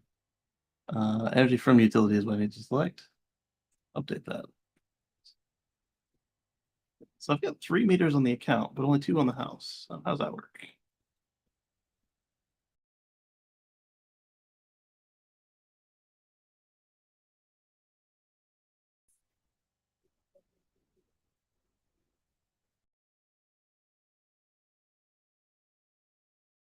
Taking longer than I want, so we'll duplicate this tab. I'm curious what it comes up with, but not enough to actually wait for it to spin while clicking on stuff.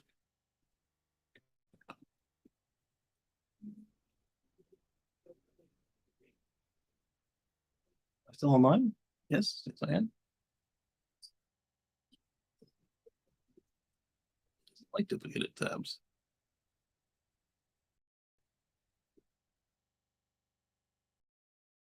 On Power Company, we're live here. So anyway, let's just say a $20 power bill for now while I wait on them.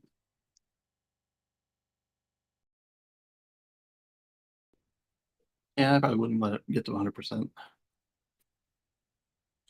And most customers reduce their energy use to 72% of their overall consumption during an outage.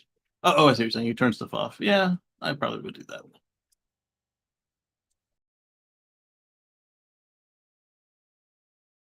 Seems Power Company just went away. That's not accurate either.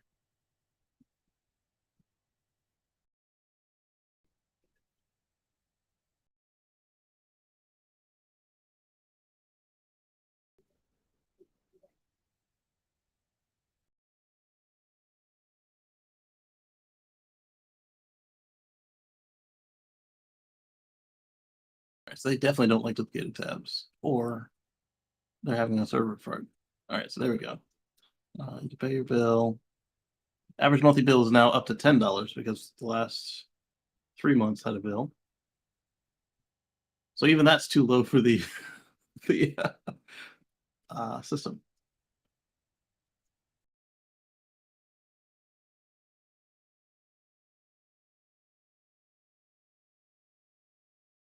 And all the bills where I was in the house are now falling off.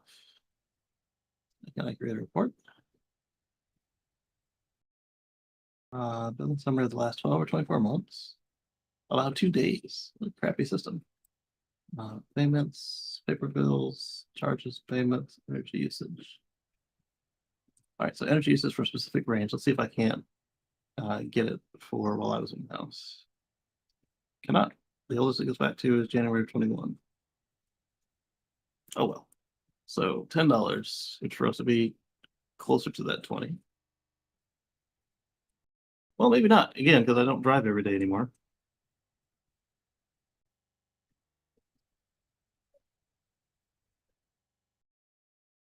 These asterisks. Powerball price shown without taxes and incentives. So yeah, the other thing to remember with this is with the IRA, there are incentives for doing electric batteries this year. There's something I'll come back to later. Right, let's close the Power Company, go back to the browser, see what happened to VinFast. Share with the Mac. There it is. Finally. All right. Oh boy, I did the wrong thing. We're gonna share tab.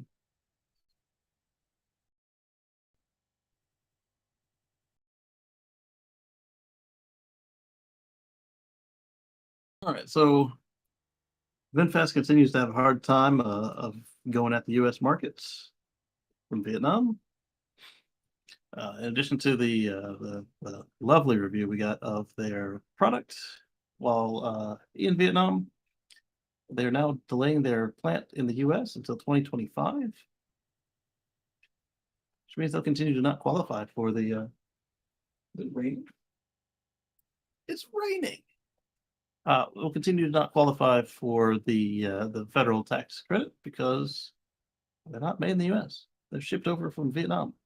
They are eventually gonna put a plant in North Carolina. They received their permit from Chatham County to start last month.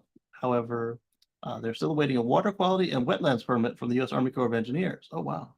So this could be one of the procedural delays the company cited. So this might not be them thinking that the market's going to be weak for them so much as they're just not allowed to proceed yet. There's no indication that the product is at risk, and by all indications, VinFast is still pushing ahead with the $1.4 billion project. Now, VinFast is a major conglomeration, like we see in Japan and like Taiwan and such, where it's mostly a Japanese thing. Like Nintendo they were into a lot of stuff before they decided to be a video game maker, and Honda is into everything. Daewoo and Samsung and like all these companies are bigger than what you know from them. Last week, VinFast deliveries completed in California with 45 cars delivered. Congratulations. However, it's unclear when the next batch will make its way stateside. Yeah, but now they are not fake. They have been delivered. And I lost my mouse. There we go. All right, what's next? Come on, phone. So this is one I didn't read, but I like that headline. Put that in a new tab.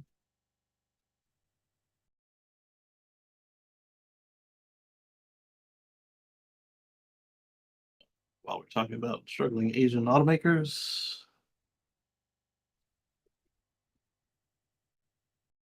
There. So we're going to start there. And share this tab with devices. All right, seems to have found the Mac.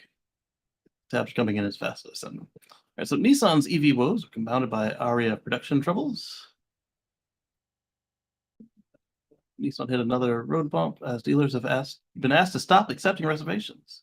This was due to problems the company encountered with EV's high-tech production line. Despite positive reviews the Aria got when it was revealed in 2020, the electric crossover's deliveries have slowed to a crawl. It was a disappointing development for Nissan as well as the EVs when it was first. The EV was its first all-new global car in 5 years. Also, its first car with a liquid-cooled battery. They had active cooling in the ENV 200.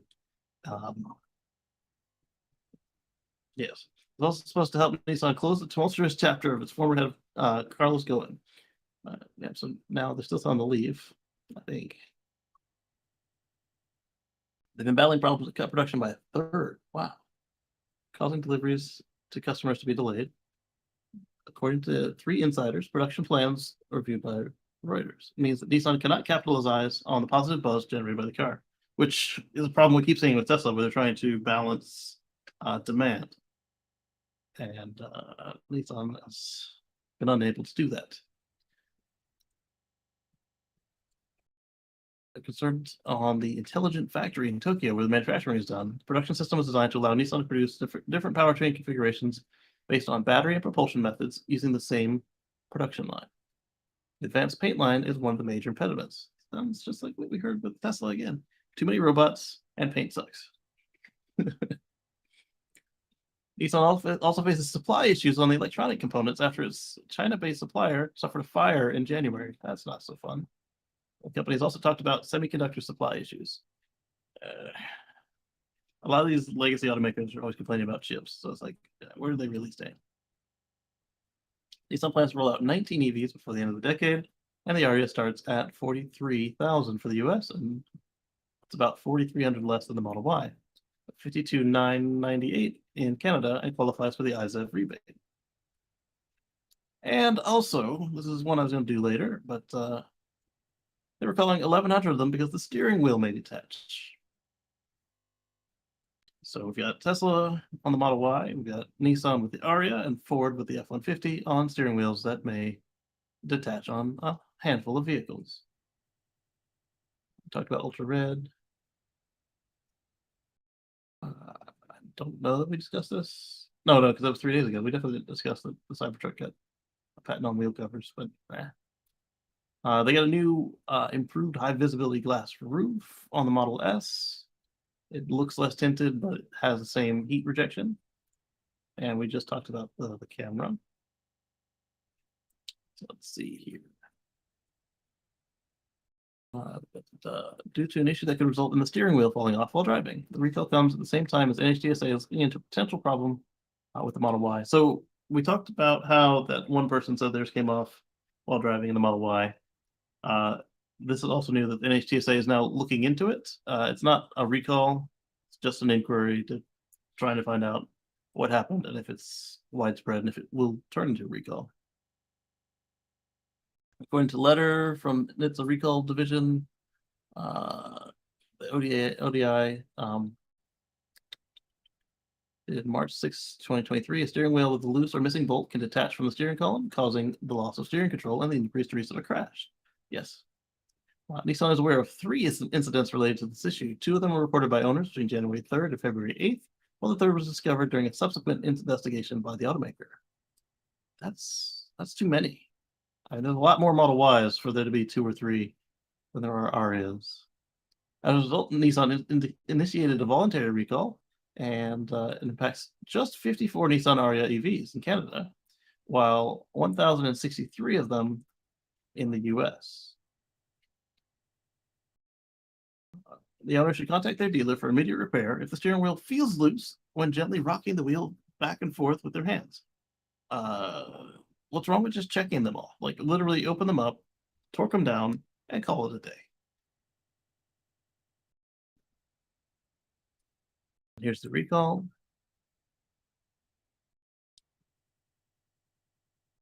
So that's basically the same thing it said in the article. Sometimes they have more in here, and this time they did not. All right, I saw a comments jump on here. Did somebody say something? It's not tracking. Why are you not tracking? There we go. Now I need to scroll it. There we go. So Bennett says Aria starts that low. Wow, if they can scale production, other SUV makers in that price range, like VinFast, are in trouble. Yes, absolutely. Because right now, the only ones touching this price are for SUVs. You've got Chevrolet with both bolts and the base model Blazer. You've got the Aria. You got all the Hyundai stuff, but the Hyundai stuff doesn't qualify for the tax credit. And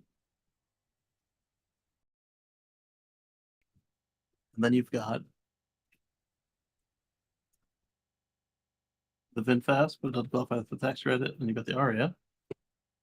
And then if you want to count the Hyundais, I don't know they actually start that low. I think they're just above it. So that was fun. Let's see. Oh, I did it again. The button jumped when I moved tabs. Share, tab, this one. Close that one. So this is the one I was talking about where I read the headline and saw the picture. I was like, let's do it. Ottawa company is training autonomous vehicles how to deal with snow and storms. So, the sensors on the car don't do well. As soon as the snow gets heavy, you get warnings that your front collision warning is offline or other safety features not available. Solution is simple. Snow is complicated for sensors, especially as we develop autonomous vehicles. They're working on a solution by training neural networks to make autonomous cars safer. They aim to develop a deep neural network, an AI-based perception system that can handle almost anything Mother Nature can throw at a vehicle. The company is using LiDAR sensors, radar, cameras, and advanced GPS to log drives in the surrounding weather conditions. They complete these drives on a private 16-kilometer track on an 1,850-acre site called Area XO. If Ottawa gets a storm, the sensor Cortec team is out getting real-time data with the sensors on their vehicles. The team can get about 10 gigabytes of data every minute of drive time. Sounds about right. After a drive, data is uploaded to train artificial neural network models, and eventually this neural network can be paired with sensors on a vehicle to detect road users in poor conditions to allow, that was an awkward sentence right there, allow the vehicle to make safer decisions. So yeah, it's got radar, it's got sensor fusion and all that, and other folks are saying you don't need all that, which is probably true because I think Tesla said it, and then two other automakers came out later and said you don't need all that stuff either. But more data is always what you want to train these AI models. So LiDAR, radar, everything, give it what you got. And then say, all right, now that you've done that, what would you do if you didn't have LiDAR? Are the Bolts really an SUV though? No. They're tall, but they're just large cars. Tall, large cars. Actually, I can't even call them large cars. The Bolt EUV is a regular size car and tall, and the Bolt is a tall Honda Fit, or what do they call it? Chevy Spark, or the Buick thing, Buick Encore. Yeah. All right, we gotta come over here. Yeah, close that. Close this. Whatever this is, we're gonna share it with the computer. That's why I was trying to sell this stuff.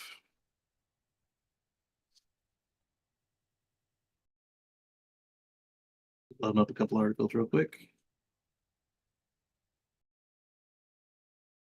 And none of them made it? Or there it is. Okay. Computer's just really slow at receiving these things. So I have a notebook, so I don't have to wait on it. But to use your notebook, you need hands. And to have hands means they can't be full of baby.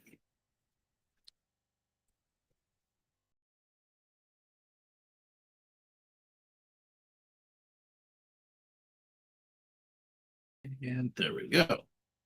That's a good little collection. Let's go back to what's on my screen here. More Tesla Cybertruck details were revealed following Investor Day display. So the guy that we looked at last week with his Twitter thread came out with some more stuff, but this time directly on Cybertruck. So he came up with the dimensions of the Cybertruck, and Donegan Ryan was his name. Yep. Measured the app using his iPhone with the Measure app. These estimates should be taken with a grain of salt because he reportedly told us this latest version of Cybertruck is about 5% smaller than the original prototype. Measurements aside, he said that the Cybertruck appeared to be just a little smaller than the F-150 Raptor, of which he has owned several, but has more usable space with about a 6-inch longer bed. Speaking of the bed, he was also told there will be no pass-through from the bed to the cabin, although he believes the rear window will go down. Okay, so no pass-through was what I was thinking as well, based on looking at the thing and the frame and the way the seats go. But if the window goes down, that will fulfill what we asked Elon for, with the ability to use the rear for camp mode with the vault closed.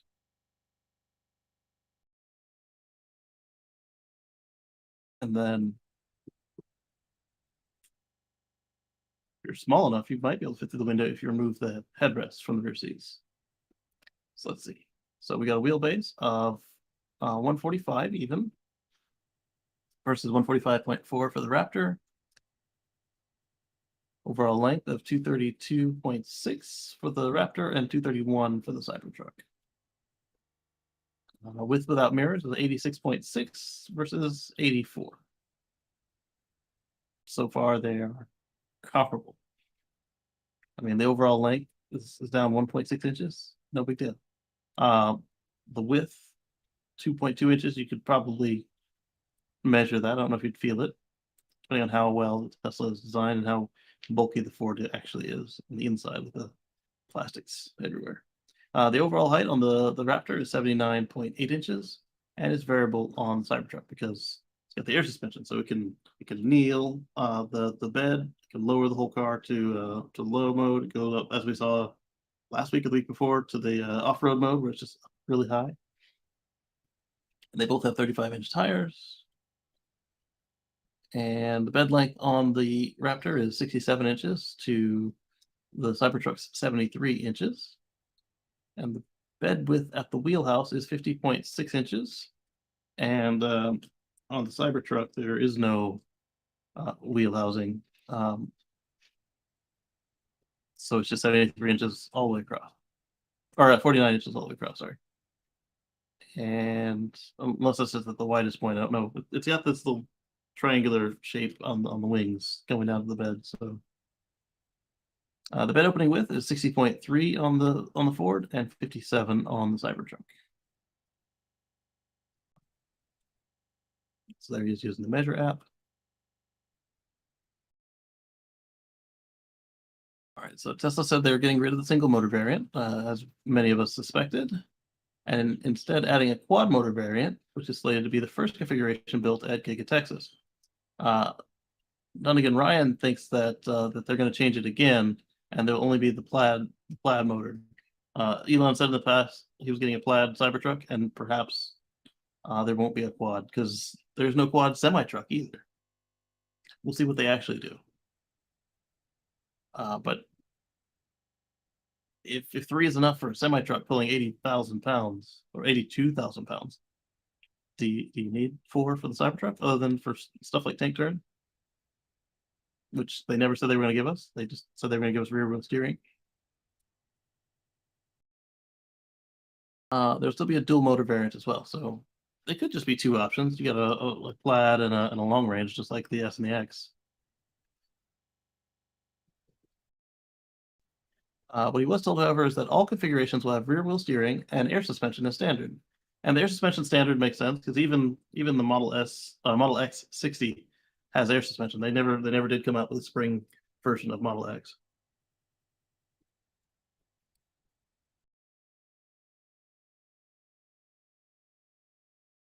Many Model X60s. Most of them were Model X75s.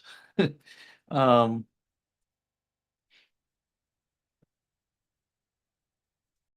see.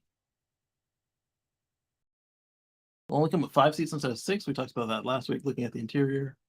So the 6 on the original prototype due to the 5% reduction in size. I think it's because they didn't want to engineer the console to work with the rear screen, because that would increase the price. Other standard features would be the hybrid round yoke steering wheel we saw last week, 18.5-inch main screen. So when I commented that the screen looked bigger than the S and the X, it's 1.5 inches bigger than the S and the X, which are 17-inch screens. Either in my case, currently portrait, or on the plaid generation landscape.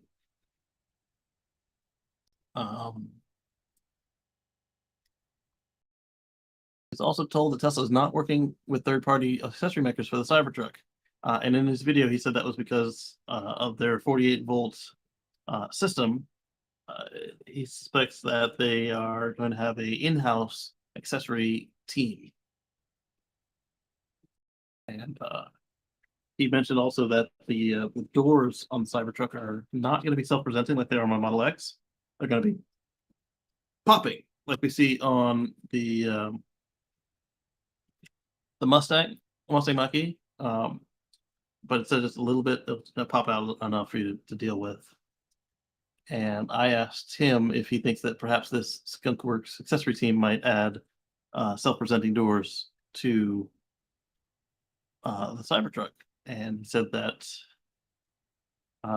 except for the S, they already do, not this team, but other people already do make them for all the other vehicles. And I asked him, like, that's not quite the same thing to pop the doors versus actually self-present and open and then auto close when you walk away. I hope that feature is still in there, at least on the driver's door. But I also like the auto closing doors because you don't have to worry about if children are door slammers, or if they don't close the doors hard enough, it just takes care of itself. And so they have a dedicated in-house accessories team. The team is reportedly designing products for multiple customer personas, including off-roading, camping, and Baja racing. And he went into about how Baja racing really tears up the suspension on the Ford, and he said that the team seemed confident in the durability on Cybertruck. A lot of other information presented. You can read all on the Twitter thread below or watch the YouTube video below that. So let's look at his thread. First, see if anybody said anything here. Nope. So let's click into this, switch tabs.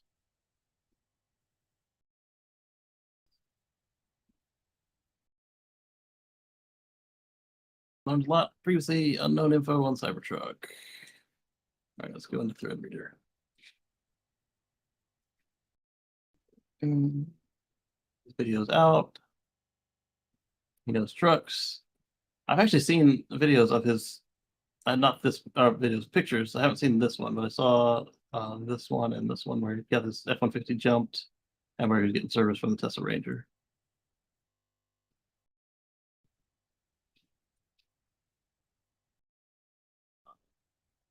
The vehicle on display at Investor Day is a pre-production beta, meaning if the truck were released today, it would be configured just like this. Tesla, however, is never pencils down, so I expect to see changes in the RCs as well as the production units. So it's a beta. Yeah, he's right. So it's a beta, then they're going to have a couple release candidates, and then we'll have a party. Nice. So we talked about this one already with the sizing. Pre-production is 5% smaller, or at least this one is. Cybertruck seems ever so slightly smaller than F-150 Raptor. So some people in my groups went out and measured and found out this will fit in their garage. Model X doesn't fit in my garage with the door closing. However, if I remove the washer and dryer, the Model S would fit.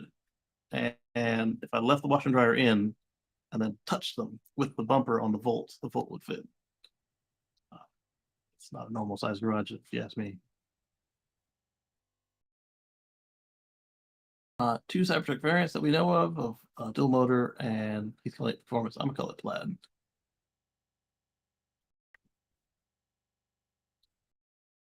After discussion with staff, I believe reverting back to the tri-motor powertrain for Cybertruck like S and X plaid, there'll be no single motor.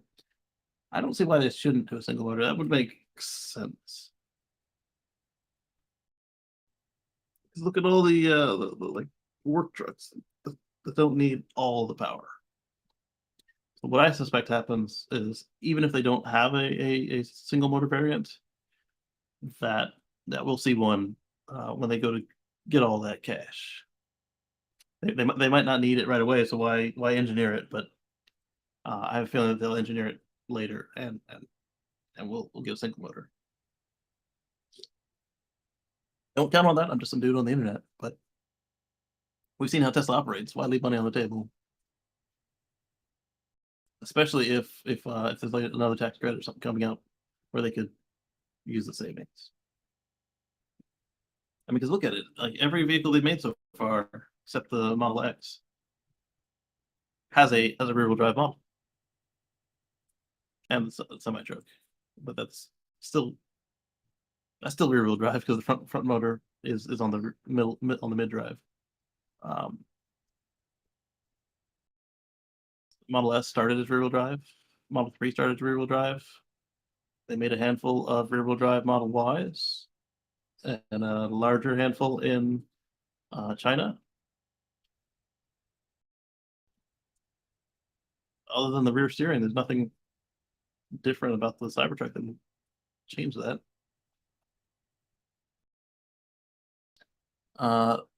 This one was something that disappointed me. There does not appear to be storage compartments in the Cybertruck sales anymore, but staff would not comment on this. We've never seen these open because right after Franz broke the window, Elon changed his presentation because he was so flustered. So he thinks that there will be electronics and components in the sales now.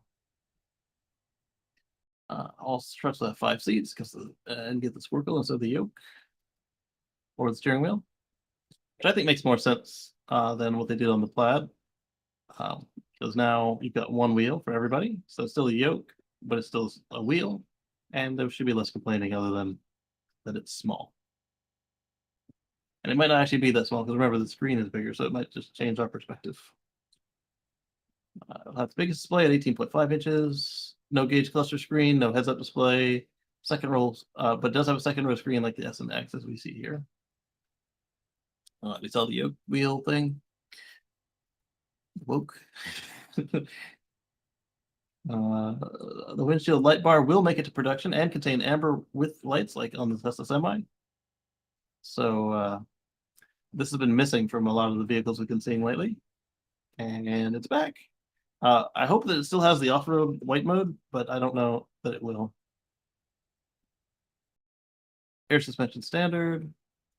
Sandy told him that the air suspension cylinders are the largest he's ever seen. They're bigger than the ones available on Ram trucks, really. Cybertruck will have 18 wheels with multiple rim and tire packages, including all-terrain tires and street all-season tires. The all-terrain tire size is 285 by 65 by 18, or 35 inches by 11.25 inches, R18. I would not be surprised if the all-season street tires come with larger rims. But then that wouldn't make them all 18-inch wheels at that point, would it? I'm liking going down in wheel size a bit because it tends to make the tires cheaper. And the ride is nicer. Because I've got 20s on mine, but that's as low as I could go. I could get the 19s, but Tesla wouldn't say that I actually get any benefit in range or towing from it. And it turns out you don't get a benefit towing from it, so I'm glad I didn't have to look into that. Goodyear is the Cybertruck tire manufacturer of the pictured all-terrain tire. Going by the cost of Goodyear's other all-terrain tires, we can budget $385 each. And he goes on to point out that that isn't actually high compared to other chunky tires like that. Cybertruck doors are not self-presenting like on the S and X. There are release buttons on the B and C pillars that pop out of the doors. Or that pop out the doors. Cybertruck is Tesla's first vehicle to use a 48-volt architecture, which means high gauge wiring, which is lighter and cheaper, and smaller accessory battery and more power. There's a secret Cybertruck accessories team. We just talked about that on the article. This gem struck me as a move that Apple would make, creating high quality, huge margin accessories. $59 plastic iPhone case, $99 braided watch loop band.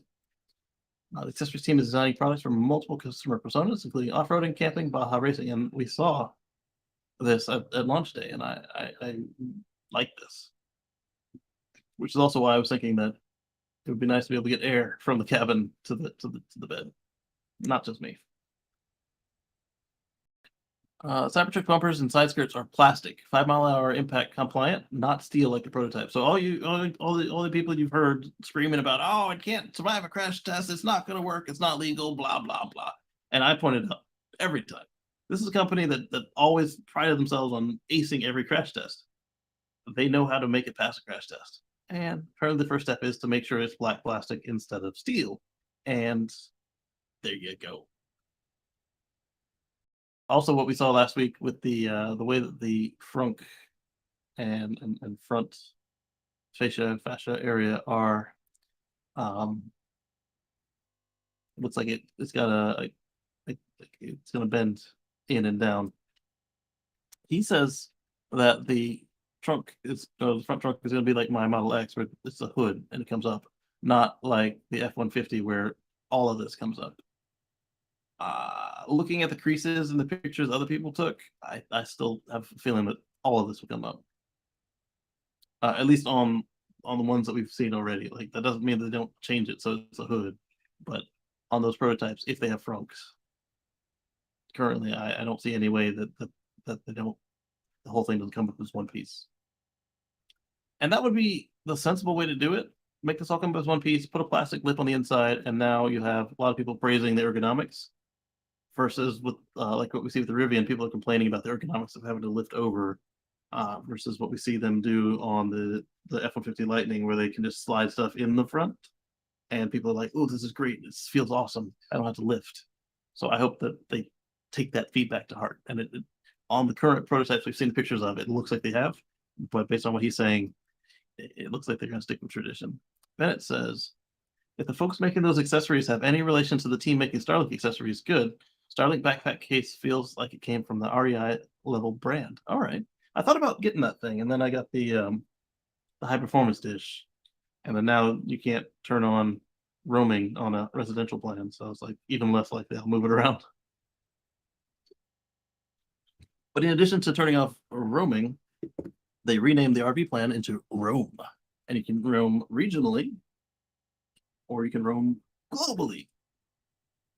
And with that global roaming, Iran has asked SpaceX, well, actually has asked our FCC to rein in SpaceX and stop letting us broadcast into their country. But remember, we're broadcasting into their country at the behest of our government because of their human rights violations that they had recently, where they had the protest for the women who were upsetting the clerics by being indecent. Oh my goodness, they showed some skin. And not even like wrists and stuff. We're not talking like what an American would call indecent.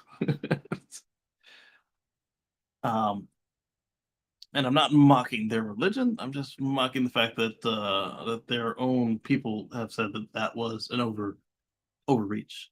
So it's not a universal cultural thing that they're doing over there. And it wasn't even just that; it was then that they then killed the protesters. Let's get it on from Iran. Back to Cybertruck. Da, da, da, da, da, da. So you won't have to go aftermarket, but he wants steel bumpers. He asked the staff, considering trucks like the Rivian, Hummer EV, Lightning, and Raptor, what's one feature you wish you had on Cybertruck? And received nothing. We've benchmarked all of those trucks. That's exciting because each of those trucks has something nice. So if the Cybertruck has everything they have nice, I like it. I mean, I already like Cybertruck, but I like that situation.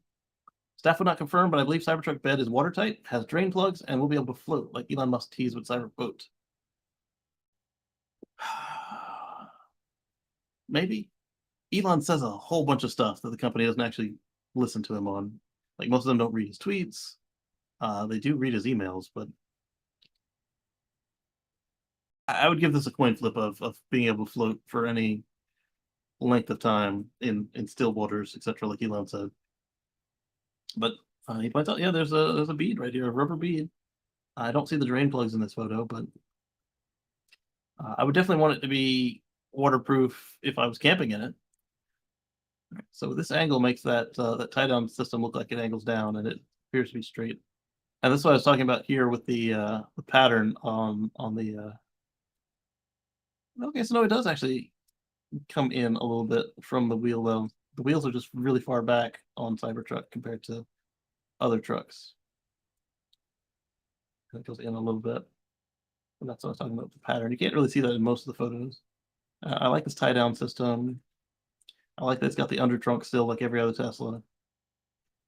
These nice big cleats for tying stuff down. I don't see the drain plugs, but I see that rubber seal. Quite a big catchment system there. Got the track for the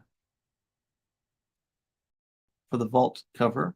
So if you've got a window that rolls down and the midgate doesn't come down, then the vault cover is definitely still going under the truck. It won't be coming into the ceiling, whether it's solar or not.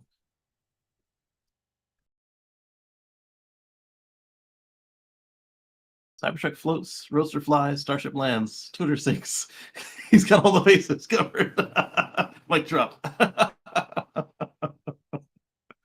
Oh yes, and then of course there's the Lotus submarine that he's got. We haven't heard any status on that. I hope somebody asks him that next time he's in a question answering mood.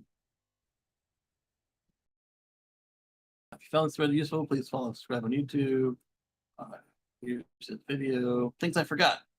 Confirmed. There will be no pass through from the bed to the cabin. I believe the rear window does go down. In the video, I speculate on weight, price, and range. All right, so let's undo thread mode. See if he answered my question.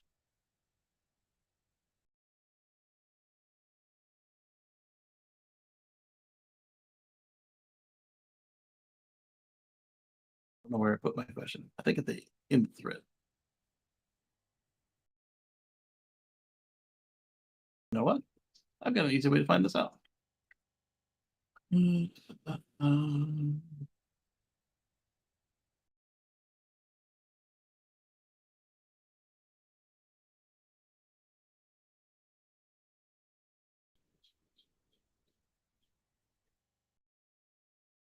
That's my fault. What is the picture for today's show? Go back to the studio.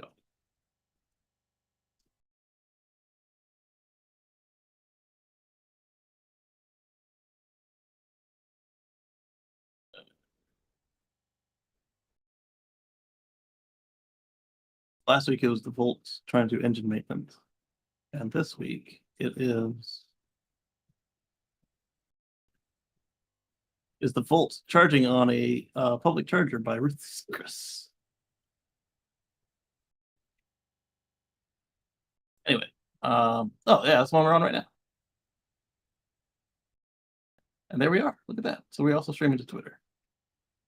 But I want the paint quality on Teslas is so bad. It's a BMW SUV with clear coat peeling.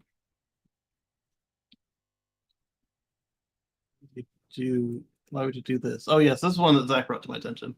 Sergio and I both suggest using pin to drive. There was a case of a guy in British Columbia said that he got in the wrong car, and one, I'd make sure it's my car, and two, pin to drive so nobody else can drive your car. Kilowatts was saying that Electrify America is running Windows 7 embedded. Shred. I missed that phone. I loved it.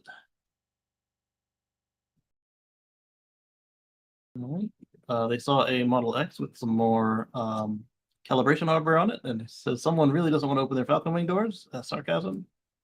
And Drive Tesla said, I hope they're disabled. And I suggested that, based on my experience, they probably are disabled if it's depending on how that sensor is obstructed there.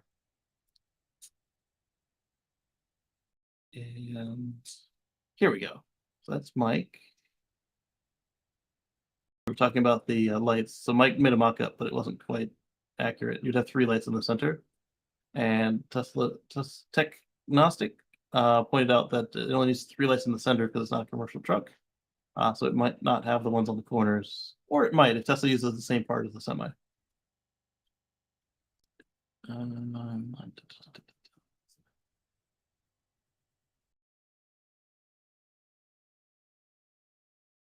Taxes.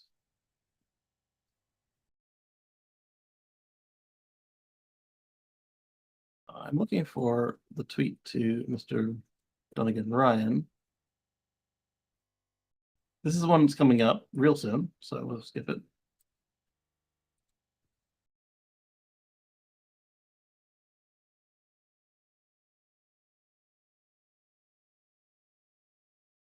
This is something that came up in the new update for FSD beta. They are removing the absolute offset. So I've got my car set to always do 5 miles an hour over the speed limit, and I can adjust it up or down as needed. Now they're back to that percentage thing that came out a few years ago that I really dislike, because it's either too fast or too slow on the highway and city streets. So one place that's too fast, and one place that's too slow. I would be more okay with it if they had an offset for the types of roads, and they don't.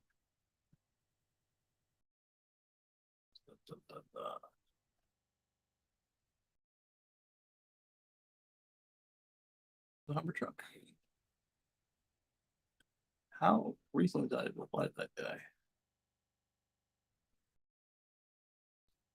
As I check, there's no camera on the hoop. That's interesting.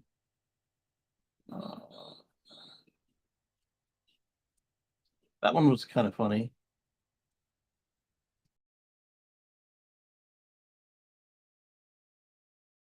Politics. Sorry, guys.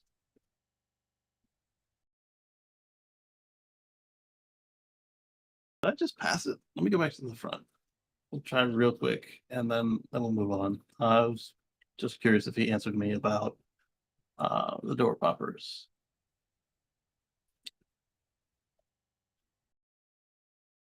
It should still show up even if he deleted his thread, because I'm on tweets with replies. Ah, there we go. So he did not answer it. He did answer this. The doors pop out a couple inches when you push the button on the BNC pillars. I said, I hope that special accessories team takes a pair of Model X front door kits and makes self-presenting for Cybertruck. He says aftermarket options are already available for all other Teslas. Model S owners have been waiting for self-presenting doors since 2016. Yes, I did want that on my S. So those stupid door handles, they were nice for aerodynamics and they were cool. But man, I had 6 of them replaced. Let's see, full self-presenting. I've seen poppers like you described for Cybertruck on 3 and Y. Those definitely don't have walkaway close. Typically a slam on mine, and every X I've driven, they only go soft close if you just kind of get them close, and then they'll suck them in.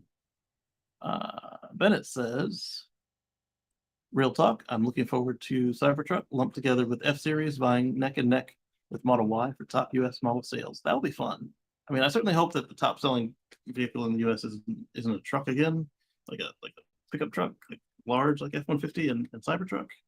Because the Model Y, I think, is a good right sizing. Still large, but not outrageously so. All right, so we talked about the Ultra Red. Now it gets a comparison with multi-coat red. So here is the red that you can get on 3 and Y and used to get on the S and X. And here's the new red. So for anyone saying they look the same, they're not. They're definitely not. And it's not the same as signature red, but some people have said it's close, but it's definitely not the same as signature red. And they are side by side at a similar angle.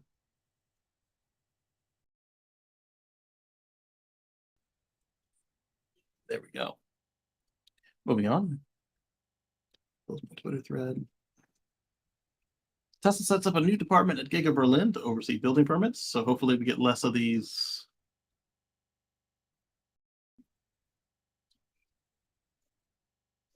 perfect is the enemy of the good eco warriors that are trying to stop Tesla at every turn for reasons that actually hurt their cause. So good on them for finding a solution. It's bad they got to waste whole salaries on it. Environmentalists file criminal charges against Tesla over illegal work at Giga Berlin. They can't catch a break. So this is a good reason they have that new department. A group of environmentalists in Germany is once again taking up issue with Giga Berlin, filing 2 criminal charges against Tesla, accusing the automaker of illegal construction work and potentially impacting the region's drinking water. They always go back to this whole drinking water situation. I mean, yes, it's important to have clean drinking water, but really, is Tesla poisoning the water? I doubt it. That's kind of cool. Octopus, cyber octopus. Thanks, Peanut.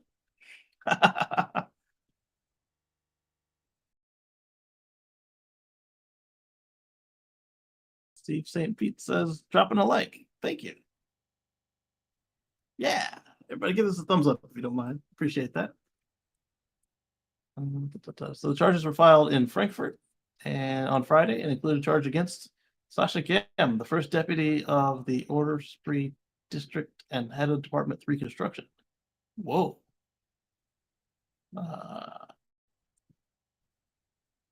Due to lack of supervision and control at Giga Berlin. So this is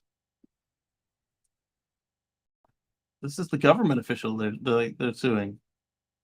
So either this tactic has escalated and will work, or this tactic has escalated and they will be put in their place for being a nuisance.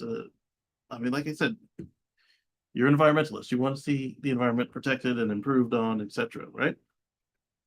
So let's stop the company that's making products to make it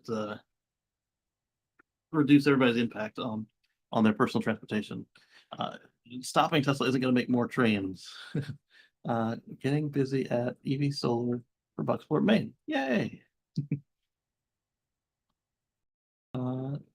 Tesla's no stranger to environmentalists in Germany, having butted heads with several groups during construction of the factory, and now the Association for Nature and Landscape in Brandenburg's turn have taken issue with two of the latest projects at Giga Berlin. Well, good luck, guys. To Tesla, not the structures.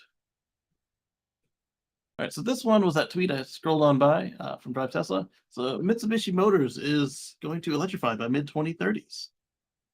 Sounds good, doesn't it? So Mitsubishi would like to keep selling cars. Most of the world has a drop dead date of 2035 to sell the last combustion car. Norway also had theirs at 2035 and moved it up to 2025. And California and the California emission states that have adopted the combustion ban, theirs is 2035. Many nations around the world is 2035. A few were 2045. There's a 2050 in there, and Saudi Arabia is either 2060 or 2065. So there's just less and less customers to buy a combustion vehicle. And when you're a much smaller Japanese automaker, you might as well comply with the law in most of the world and just stop making combustion cars. Because, I mean, yeah, they do have some places they could still sell their combustion, but is it worth the investment at that point? Not when you've got limited resources to begin with. All right, so the automaker confirmed on Friday it will have only hybrid or electric powertrains on all new cars for sale by the middle of the 2030s, just in time for the deadline. With the new goal, the company is still maintaining its 50% electric or hybrid sale goal that they laid out for 2030. I mean, you're already building the cars. There's no further investment in anything other than making sure they comply with what's already out there. So I expect this to change and then just to do it early, but Mitsubishi says they're going to comply with the law. It's nothing special, but found it kind of lame. And let's see. They know the company will put out 16 new models over the next 5 years and expand the current geographic scope of its moderately successful PHEV Outlander. Of the 16 models, 4 will be battery electric, 5 will be hybrid, and the rest will be internal combustion. The chief says, among the existing models, we'll expand the geographical areas where our flagship PHEV Outlander is being offered. They've had such a time expanding that thing. And build out the sales of the minicab MIV Light commercial EV launched late last year. Of the 4 models, 2 will be under the Mitsubishi model, while the others will be under Renault and Nissan Alliance co-brand. Interesting. There's no comments on that either. So let's take this and open up my email because I want to use this later in the week on what drives us.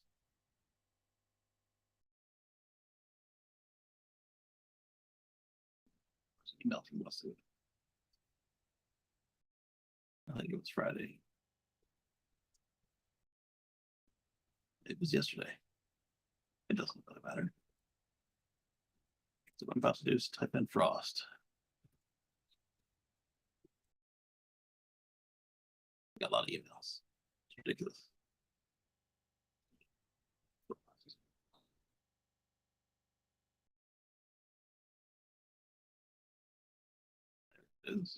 It was yesterday.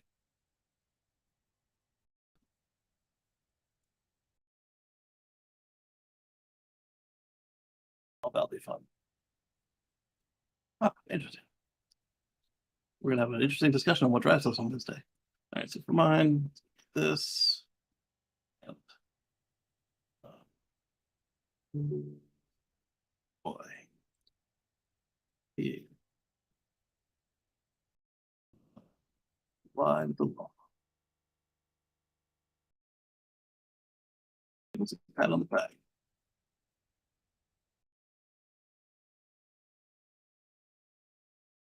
And all right, so back to this.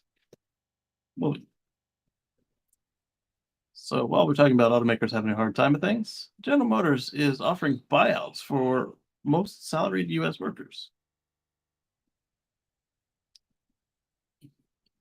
It's easier than firing people, but what's going to happen next if enough people don't take the buyout is they will then start firing people. Company will offer white-collar workers with at least 5 years of service a buyout. At the same time, it'll also go out to executives with at least 2 years of service. GM has around 58,000 salaried workers in the U.S., and the automaker did not confirm the target number, but it did confirm they're looking to cut roughly $2 billion in costs by the end of the year. As well, GM confirmed that they are offers meant to avoid potential firings at a later date. Didn't I say that? The same thing that Elon tried with Twitter, like, yeah, you can't work from home. Okay, enough people didn't quit for that. All right, no more lunch. All right, not enough. Okay, you're gone. So there's that. Wake up phone. We need more articles. Oh, this is a fun one. So we talked about the Mexican Gigafactory last week. And now they've started hiring already. I have nothing that would make me appear to be from Japan. All right, Drive Tesla. Go home, you're drunk.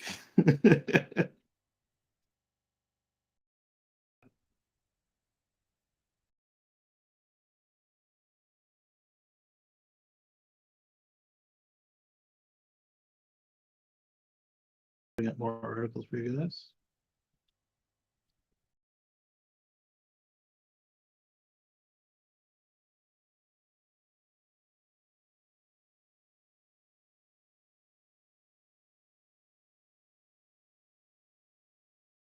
The heck is that?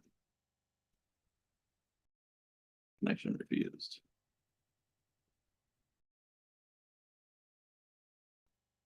Right, so nice little bits are Tesla stories. I've got a non-Tesla story somewhere in here.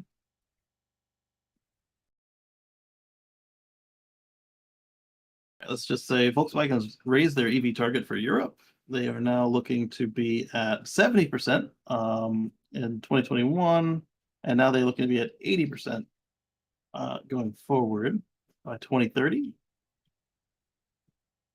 A slight boost, 10%.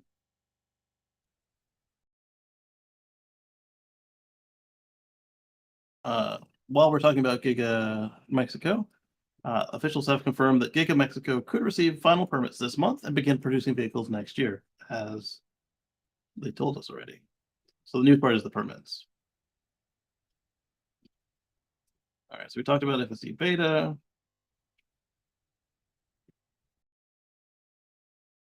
Oh, this is another fun one. This is non-Tesla.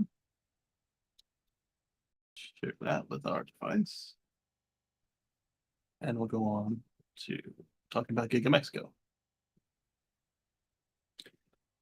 All right, so it's no longer news. Yep. Job postings have been published recently. They're seeking to sign on a managing counsel, construction safety manager, financial analyst, and logistics experts. Tesla is looking to hire a construction safety manager to join our team who's energetic and demonstrates a passion for leading safety culture for the major construction project at Gigafactory Mexico. Tesla writes in the job posting for a construction manager. Tesla confirmed the location of the plant on March 1st, and the speed at which it is recruiting shows how fast it wants the factory to kick off. The factory could cost up to $10 billion when all phases are completed in northern Mexican state of Nuevo León, and Mexican economy is benefiting from a growing number of companies wanting to be as close to the U.S. market as possible while avoiding the supply chain problems associated with the pandemic in the U.S. Good for Mexico. The car which Tesla plans to make in the Mexico factory will operate nearly entirely in autonomous mode, allegedly. CEO Elon Musk has long promised a cheaper EV that he hopes will convince more people to switch from ICEs to EVs. While there's no timeline for the new car, Tesla aims to complete the factory in just 9 months from the time it breaks ground. That could happen as soon as the automaker is expected to receive its final permits this month. So something that comes up here is if Elon is still being super optimistic, there's a possibility that this new plant could come out making Model 3s or Model Ys while still being the first plant to make the Gen 3 platform.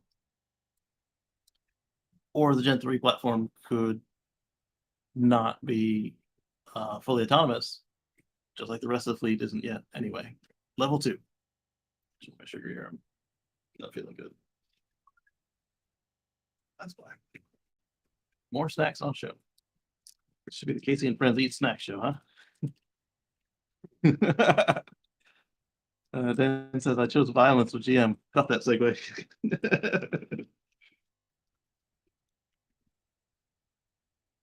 I don't even recall now. I have to go back and play it again.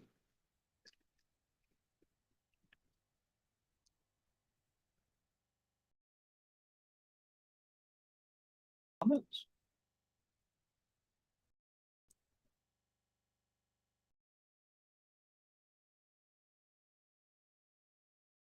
We talked about the new glass, but that's not all. New glass, new color. And Tesla sent me the same email, but in the form of Model X. Get more features for less. All the performance, usability, versatility, and style of Model S, just more of it. All the S references are X on it. Our newest, including picture. Newest Model S includes exclusive features that take you to the next level. Get ultra red paint, high visibility roof glass. I don't remember what mine said instead of glass. High performance brakes, round steering wheel, as if that was something I wanted. I changed my round steering wheel to a yoke. And somebody at Tesla has seen me with it because I've been in for repairs a couple of times with the yoke. Not that that's something they would track.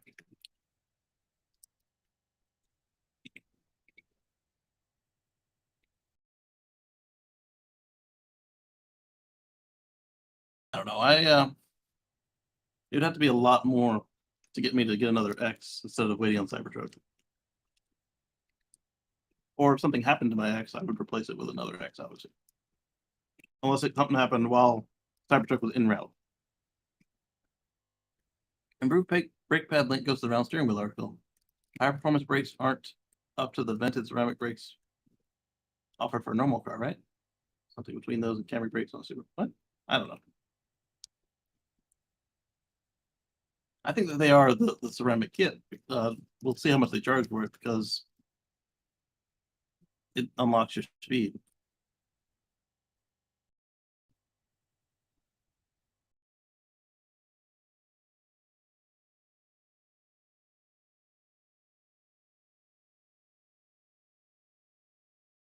Tesla is partnering with Asian companies to bring improved 4680 production and bring down costs, which makes sense. And it goes with everything we heard at Investor Day about bringing down costs.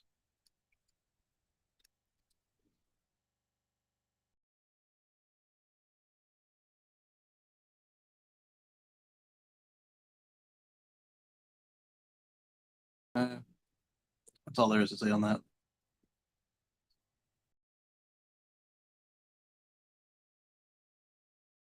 Tesla to meet with Indonesian officials for EV incentives are imminent. There we go.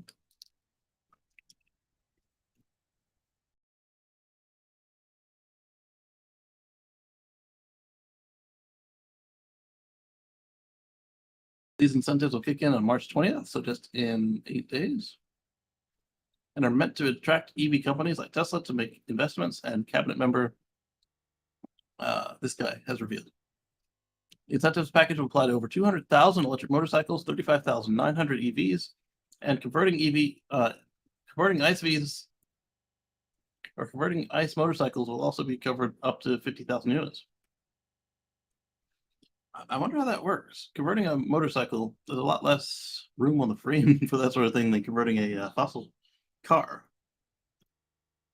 But it's doable. We've seen pedal bikes converted into e-bikes.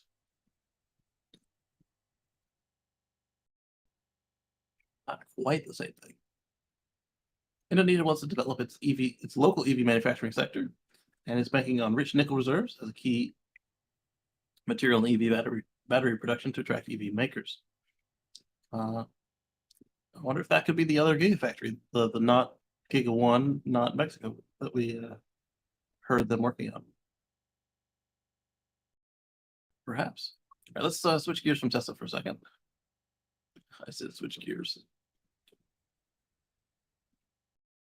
NHTSA has opened an inquiry into certification of Zoox autonomous vehicle. So they've already certified this. We talked about that on a previous show. And it sounded to me like they were confused about how it got done. Like maybe there was a contest that they should not have awarded that. So NHTSA has launched an inquiry into the self-certification of the Zoox autonomous vehicle. Zoox is backed by Amazon and was granted a permit last month to begin testing the robotaxi on public roads, which features no pedals or steering wheel. This actually be, I think, the first. Not the first one to do it, but the first one certified for this. The first one would be the little cute Google Mobile with the little Rivian style eyes and a LiDAR nose. Back before Alphabet became a thing.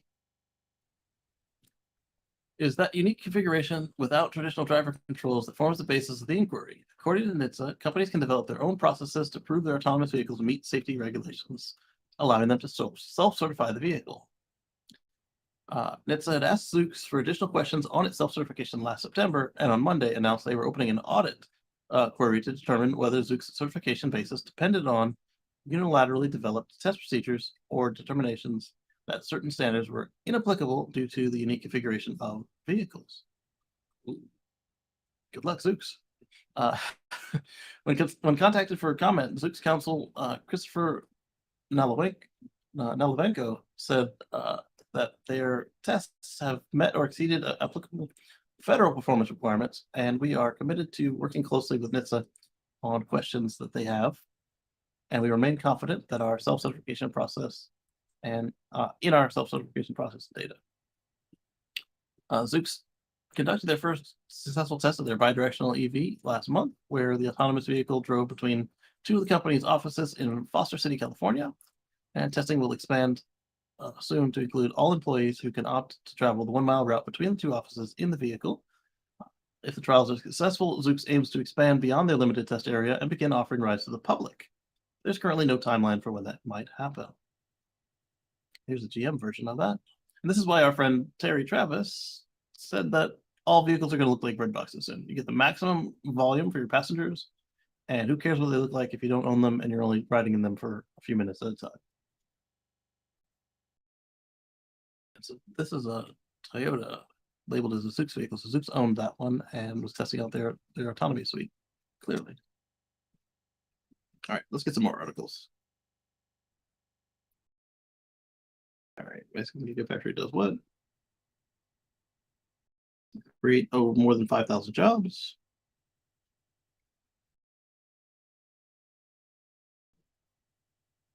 Tesla's already installing V4 superchargers in Europe. We saw the pictures of that 2 weeks ago.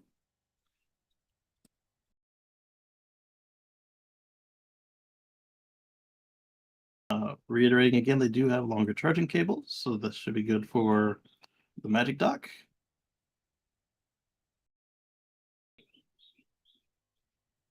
Next. Let's get a little Rivian article in here. Look into it.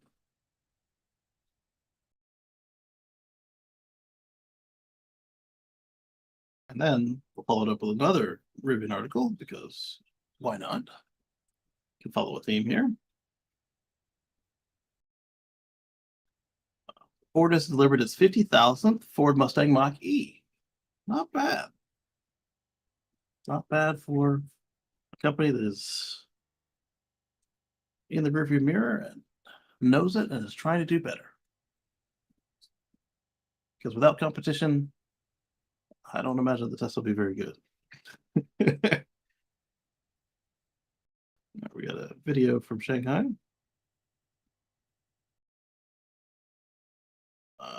Starlink dish about the size of a laptop was reported in FCC filing. So that one, we'll see what goes on with that. When and if it hits the market. I mean, if you're going for the FCC filing, it'll probably get there. All right, Tesla launches unlimited charging overnight for $30 per month in Texas. I think we talked about this previously. We never actually did an article on it.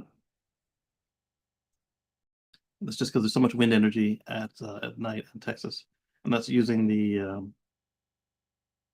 if you have Tesla Energy as your or Tesla as your electric company. We talked about the ID.3 a little bit last week. It was a light refresh. We talked about Ford coming back with the Lightning after their battery fire during the testing, the QA testing. Here's a video I didn't share about Cybertruck and semi-truck.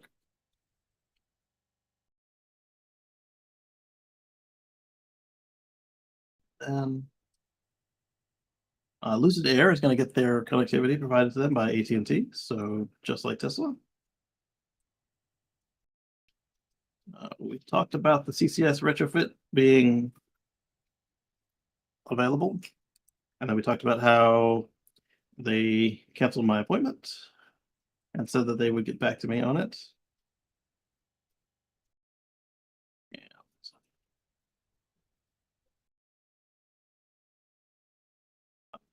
We got some police Teslas here that I didn't cover yet.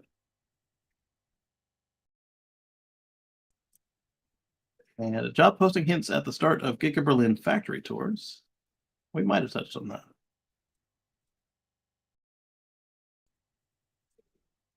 And S&X Plaid now come with caliper covers, so we'll take a look at those in the pictures. But now let's switch over to that Rivian article I promised you.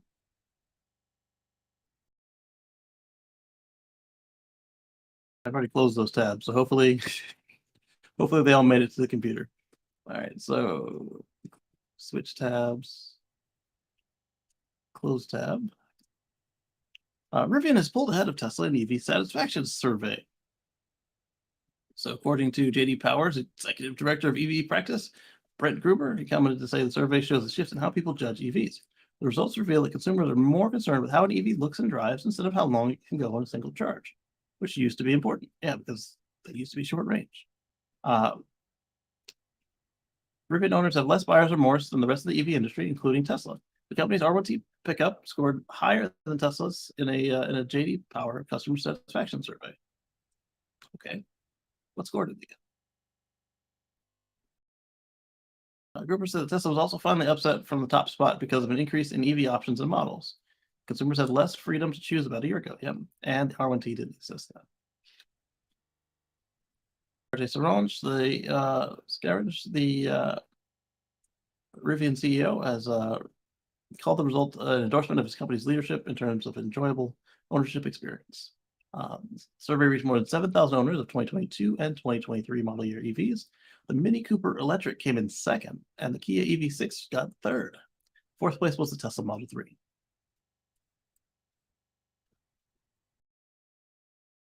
JD is doing guesswork on that survey since it cannot reach Tesla customers since Tesla rightly doesn't give away their contact details. Oh, that's also a possibility as well, that if they didn't get them from the local DMVs, they probably have an incomplete picture. Bennett says, let's talk about switching gears. I talked to an old coworker on Facebook this week, and not having a manual transmission is the breaking point for him not buying a Y, he says.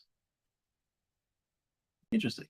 So we found a customer for that Lexus gear shift EV thing, where the guy was just rolling through the gears like it was a video game. If you get the time and remember, talk to that guy about an EV with a manual transmission and see what he says. There are real EVs with manual transmissions that actually do something.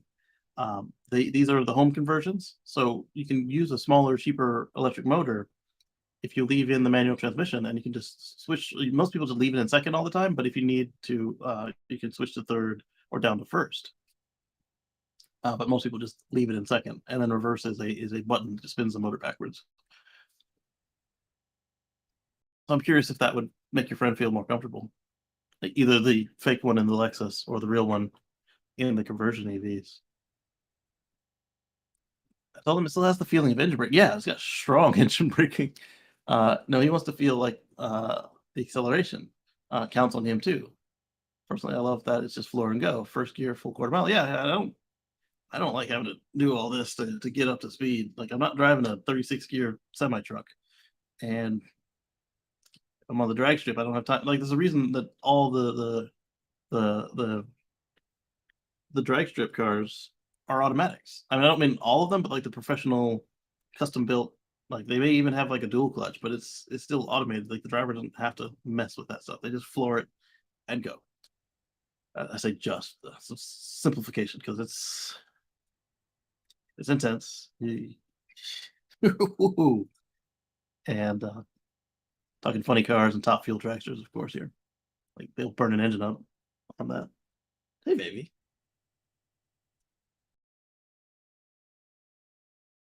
She woke up from her nap.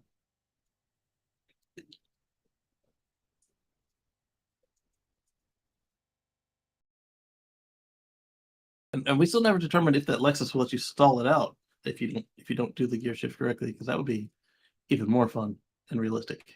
All right, so continuing on the Rivian thing, Rivian insists on 50,000 production target despite the Bloomberg report and despite they missed their target last month.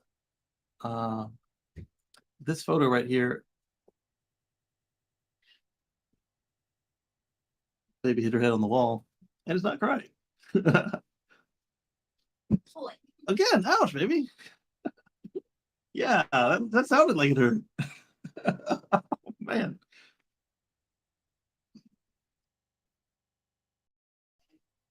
You did it to yourself.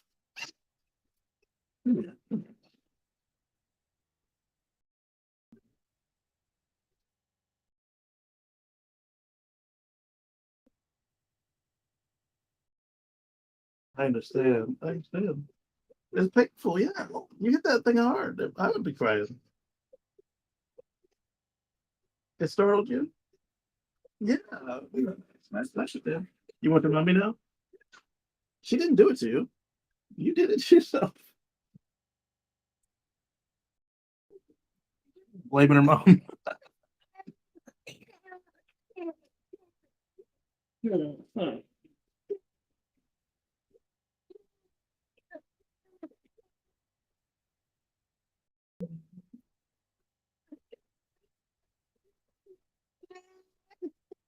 Well, if you keep watching back, looking, that's how you hit your head.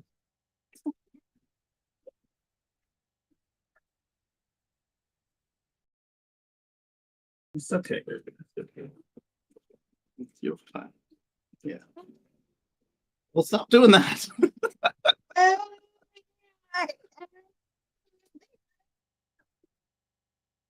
You want mommy now? You feel better? Okay. Sorry. She was doing that, and she hit the wall twice. The second time, she decided that she wanted to cry about it, and it was hard. It's just a bang. So anyway, back to Rivian. They still claim that they're going to do 50,000. Rivian spokesperson claimed that the 62,000 figure came up during an internal meeting but was taken out of context. Bloomberg later claimed that the higher figure was given during a meeting on the company's production master plan for the year.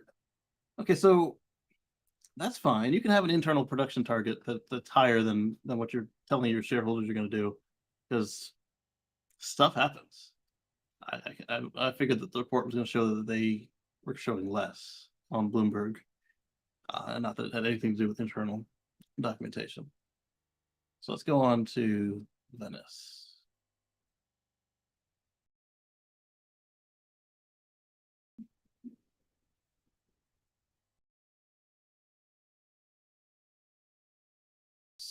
Consider baseball, so we'll skip that. All right, we already looked at the cameras ad nauseum for the Harbor 3. More insider baseball.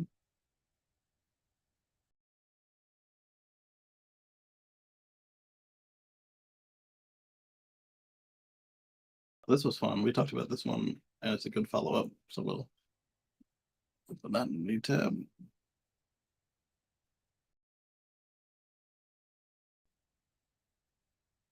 All right, we already talked about the Tesla engineering headquarters. We haven't talked about this one.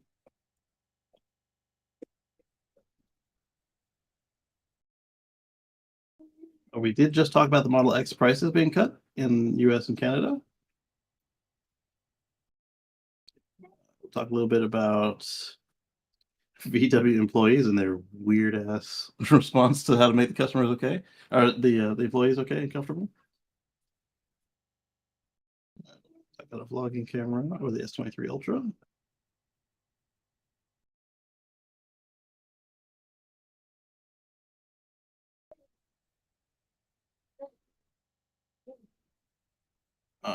We did mention VinFast delivered 45 cars, so we don't need to talk about that.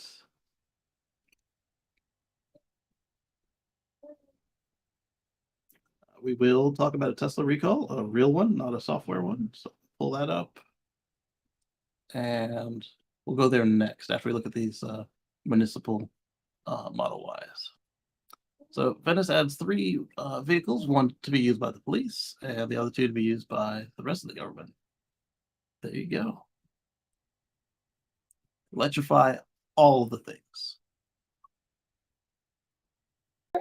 According to fleet manager Travis Hout, Venice is going with electric vehicles to cut maintenance and its carbon footprint. The 3 Tesla cars are being tested for their suitability in various roles. The police cruiser, for example, will be tested to see if it will last a 12-hour shift, should, and how fast it can charge for the next shift, as reported by the Herald Tribune. So if you supercharge it, 90 minutes or less. If you charge it while he's doing his paperwork on a 60 amp charger, not quite so fast, but maybe still enough for the next 12-hour shift. City already has hybrids in its fleet, but the Teslas are the first fully electric cars in its stable. Hout said that the Model 3 was the obvious choice thanks to the 10-year battery warranty. The police unit is a 2022 model, while the rest are 2021s. Venice will auction off the EVs when they get 2 years of battery warranty left to maximize the resale value. City vehicles usually have a life cycle of 10 to 12 years, while police cruisers remain in service between 6 and 8 years. So this one will still be 8 years, but not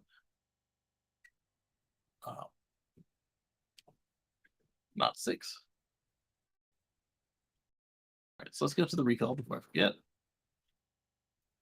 Not forget, but we're all hurling through time at the same rate. Tesla recalls 3,470 Model Ys over potential rear seat back issues. So probably just like the steering wheel, a case of not enough torque. Maybe.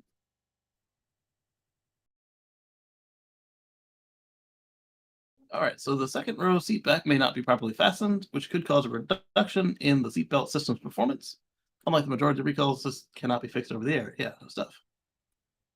According to the notice, NHTSA's website says the affected Model Ys were manufactured between May 23rd, 2022 and February 5th, 2023. On approximately 4% of the 3,470 vehicles identified in the recall, one or more of the bolts that secure the second row seat back frames to the lower seat frame may not have been torqued to specifications. All right, Elon, you told us how the computer can track the torque of every bolt in the car. What you need to do is do that. hook these torque wrenches and power tools up to not just the mainframe, the what do you call it, the mothership, but also hook it up to the car that's rolling down the line and say, hey, left rear seat, 10 foot-pounds. Right rear seat, 90 Newton meters, whatever. And then the car can say, hey, that wasn't good. Do it again. Right there on the spot. And then they can use AI vision to see, where the person is actually mentioned on stuff. That way, 1, it can set the torque right, and 2, the worker doesn't have to stop to go click on the MCU or on some sort of pad in their pocket.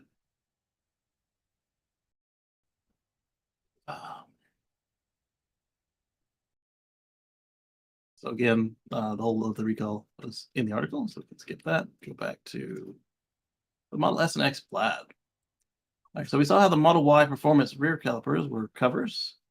Now we find out that the Plaid also has covers. Model Y performance from Brembo to Mando, and on the rear brakes. The electric SUV. The switch also meant the introduction of caliper covers, a move which did not sit well with Tesla enthusiasts and Model Y performance owners, even if the change didn't have a major impact on braking performance for 99% of their driving habits. We still haven't seen a test on that yet. So we have to take Tesla's word versus the enthusiasts who were mad. Haven't received word of a similar change to the brake component supplier for the S and X. It appears that Tesla has also decided to introduce caliper covers on their flagship vehicles. Change was actually spotted by Zach, who noticed that there appeared to be caliper covers in a photo of a Model S Plaid.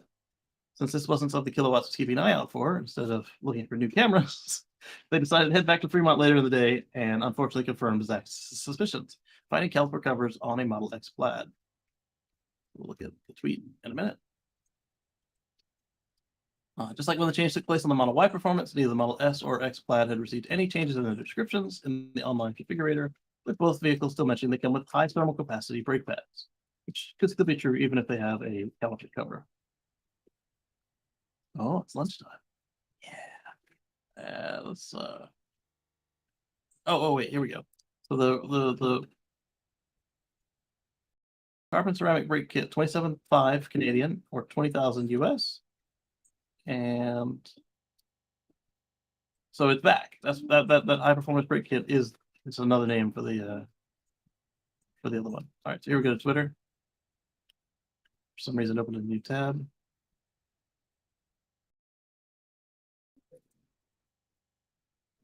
All right, so back at the Fremont factory, I can confirm the caliper covers meant to make the rear brakes appear larger than they actually are have made it onto the most recently produced Model X's as well. Oh yeah? Oh, you're pushing your little barrier, huh? You're gonna get your real baby gate. She there's a crate so that she doesn't get in the kitchen while my wife is cooking, and she's pushing it successfully. All right, yeah. I mean, they don't look bad, but we don't need fakeness. Just paint them red, whatever they actually look like. Paint them red, and we'll call it a day. There they are, in all their fakeness. Ugh.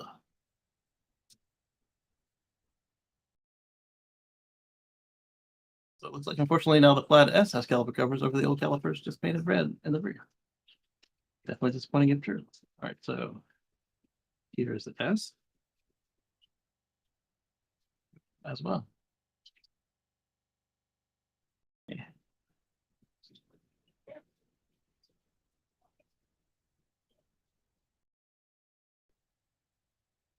That's disappointing.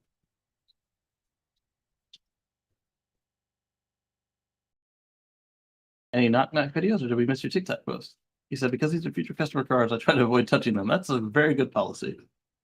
This isn't right, Elon. The best part is no part. Yes. Why, Tesla? Please don't do this. It's cringe AF. Agreed. Good evening, Anders. We were talking at the beginning of the show about our incessant fiddling of the clock, and I imagine that your country has done it at a different time than we did, as usual.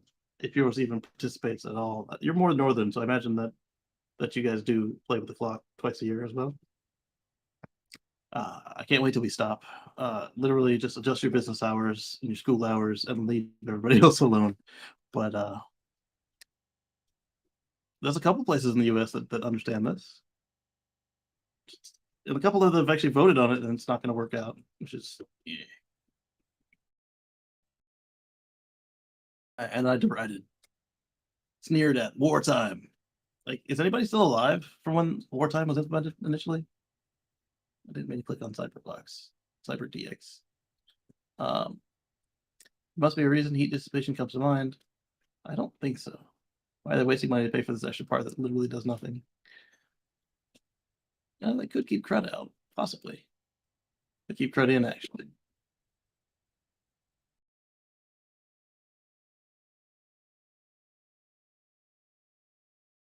That's the unplugged performance UPXPFC rear carbon ceramic rotor upgrades versus caliper covers. Up front, carbon ceramic brake kit, BPK, for serious stopping power. This set received a custom caliper color. That looks nice.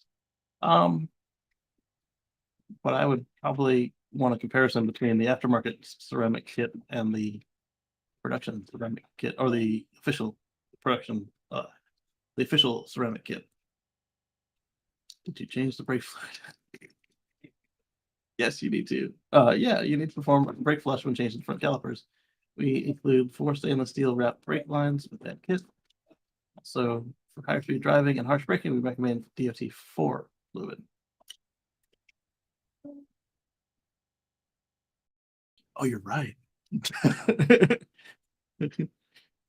We do have some old people in there. Not that old people can't work, but man, they are not representative of us with their skew to that age group. Um, Something like 10% of the Congress is larger than that for. Now you've got me curious. When was wartime?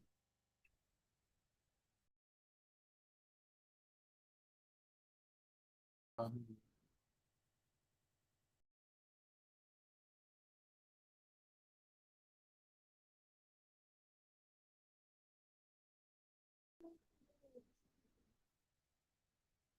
April 30th, 1916. So yeah, some of them were definitely alive.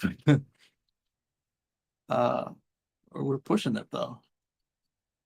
First real experiments began April 30th, 1916 in Germany and Austria. And they implemented a 1-hour clock shift as a way of conserving electricity for the war effort. And like we don't have blackout curtains and bombing raids anymore, so people just stay up well into the night. It's not actually just let people set themselves.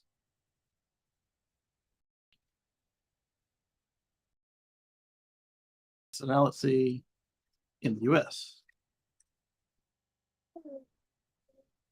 Oh yeah. Most of them, like you said, heck of a lot of them were alive in 1942. That's nothing. So I didn't realize. I thought we did it in World War One, but I guess that was Germany and Austria that did it in World War One. We did it in World War Two, and then kept it like dummies. Oh, I didn't want to chat with the AI on it. You're just gonna give me the same answer I had. February 9th, 1942 to September of 1945, when it should have ended forever. All right, moving on. All right, so we talked last year about how the Dutch were complaining about privacy from Tesla Sentry Mode. You did it in March 27th this year. Lunch. And fresh drink. Thank you. We didn't get hot sauce while we were out there, did we? We keep forgetting to get hot sauce. We keep meaning to. All right, so there was a software update to push more of this onus onto the consumer and off of Tesla. And so Tesla's not facing a fine from the Dutch Data Protection Agency, or DPA, or DDPA. Yes, Winnie? She found out that I have lunch, and she's now over here.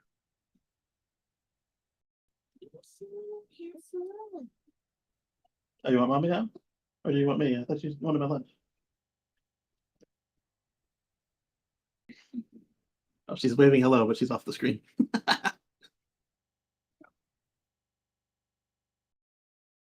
My lunch. It's hot. 1916.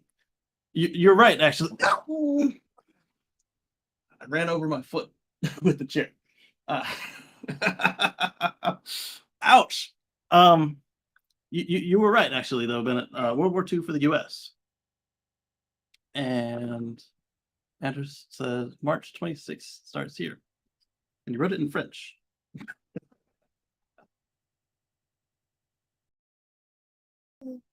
Twice, actually. You wrote it in March. Mars 27th and March. That's cool. Don't jump, baby. You just had to let dry in from the jumping. Oh, you see your little toy cars? Where's your Model X? Where's your little Model X? Under what? Under her toy? Oh. She got herself a little blue Model X. Here you go, sweetie. Yeah. All right. Ooh, my toe is going to be hurting later tonight. Curious if the torque issue, if she's done with something, she just throws it. If the torque issues have to do with the wrench calibration, or that Tesla does not yet record all data to the car. So that would be excusable, actually, if they are recording it to the car, but their calibrations are bad. That's a lot easier to implement.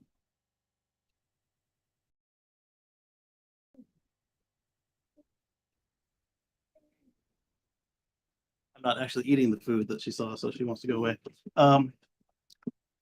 It'd be a lot easier to implement a procedure to periodically recalibrate the tools if they are already tracking the things like Elon said that they could do.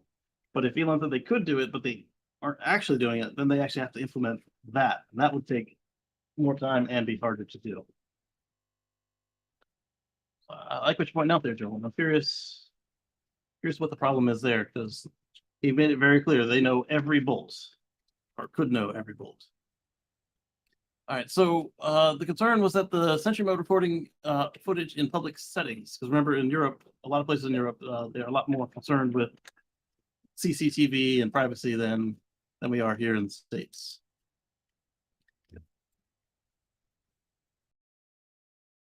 You have here, you have Beyond Jerky. It's spicy. This baby doesn't care if it's spicy or not. She wants it. Let's see. So many Teslas parked on the street were often filming everyone who came near the vehicle. Yeah, that's how it works. But apparently that's a problem for you guys in Dutch, in Dutch, in Dutch language. For you Dutch people. There we go. Many, the Deutschland is Germany. Many Teslas parked on the street were filming everyone, and these images were being saved for a very long time. If every car were to do that, we'd have a situation where no one could go anywhere in public without being watched. US and UK are used to that. But I guess it's cultural. You don't want to be watched. Yeah, people watch today. But they're not watching you live. Like the car will let you know if somebody messed with your car. Otherwise, it'll delete after a while. So despite these concerns, the DPA ultimately decided not to fine Tesla and instead to place the onus of responsibility for improper filming on the individual owner. DPA's investigation has not resulted in a fine or other sanction for Tesla associations. This is because Tesla made changes to the features since the investigation was launched. The changes include requiring consent from the vehicle owner to record and store footage locally and making the headlights flash to let pedestrians know the recording has begun. Is that when the flasher started, like that long ago? Because when we first got Sentry mode, it didn't flash the lights. And now they don't, they kind of glow on the latest updates. I don't know if this is in the latest updates for FSD beta owners, but on the latest regular updates, it kind of pulses rather than flashes. It's always, like it used to be like a HAL 9000, but it's always let you know that it's recording if you're looking in the windows.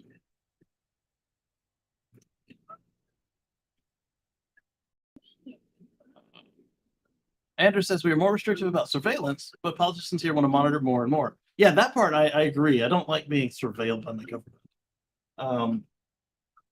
I just saw some European country was trying to get AI monitoring of all chats on the internet.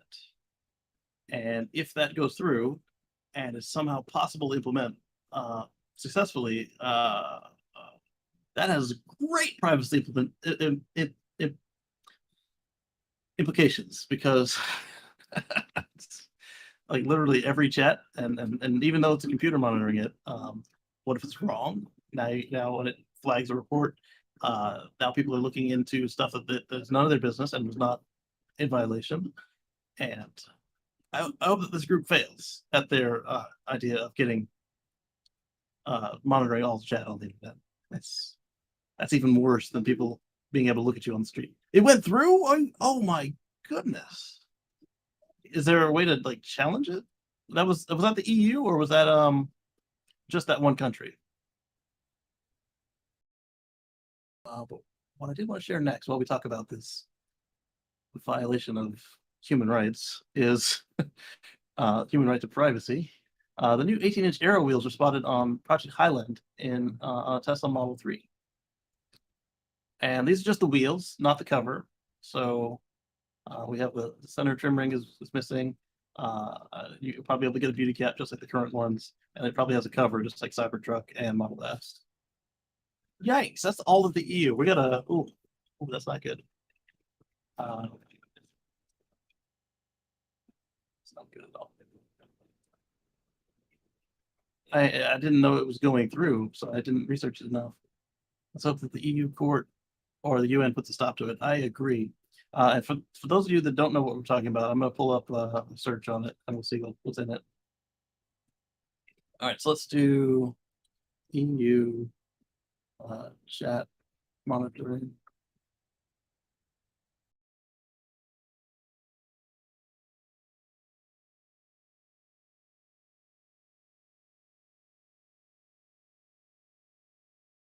There we go. Thanks, Bing. The European Union is proposing a legislation called Chat Control, which would mandate automatic searching of all personal electronic mail messages. Oh, it's even worse than just chat. Email and messages of every citizen presumed for presumed suspect content in search for child materials.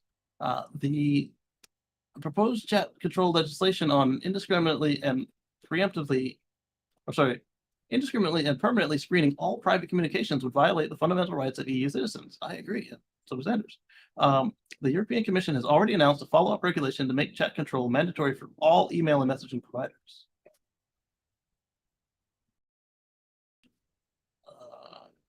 What are the concerns? It's too broad-reaching. And what are the purposes? They told us it's to prevent against child material, but that sounds like they pulled a move from our ultra right wing group about how everything is to hurt the children, and it's their own clergymen and themselves that are actually hurting the children.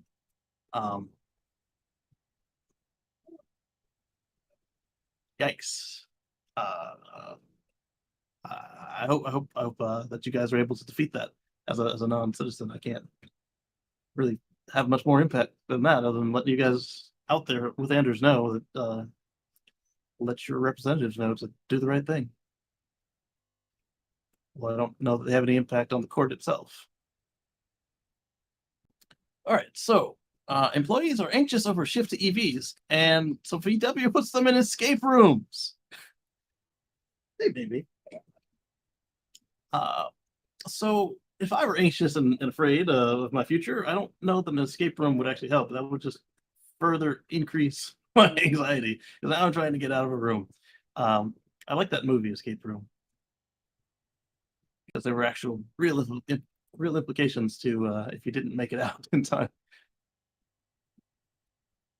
All right, so let's see. VW is trying to escape rooms to help ease employee anxiety over job security as the automaker shifts away from ICE and towards EVs.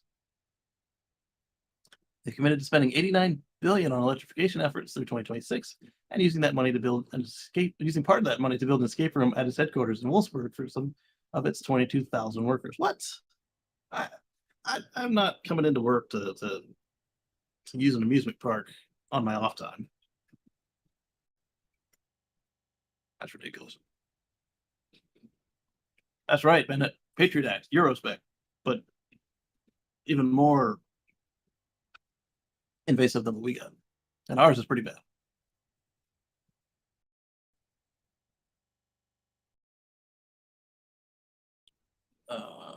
Players will be split up in teams of 4 who will have to use their skills to find clues, crack codes, and solve puzzles and riddles as they move their way through each of the spaces. I mean, no. Yeah, you might want more camaraderie at work and more teamwork and all that, but this ain't it, Chief. All right, so we talked about the recall on the Model Y. Polestar is not getting into the price wars with everybody else. All right, so we know about the S and X Hardware 4 deliveries.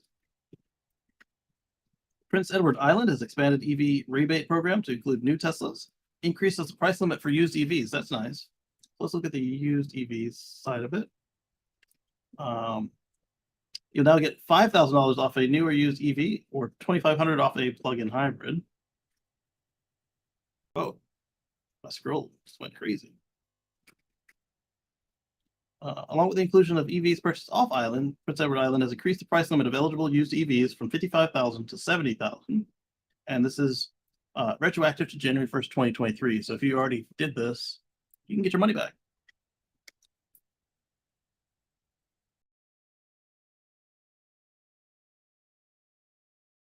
Everything is just scrolling on his phone right now.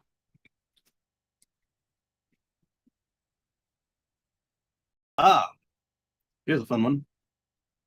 So we know that will.i.am had a funny looking Tesla. Now, he's just launched the lightest electric supercar that can do 0 to 60 in 2.3 seconds. So it's light, but slower than a Plaid, slower than a Lucid. And it looks funky. That's what he does.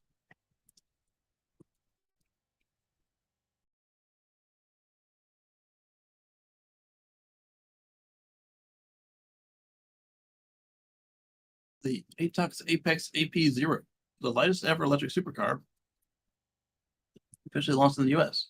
Meet the UK designed and USA built EV supercar. Accelerated from 0 to 60 in 2.3 seconds. My dream killer. Right. I don't know if he get you for sharing his music on Twitter. But I just muted. I mean, it looks better than his Tesla. His Tesla looked like a freak.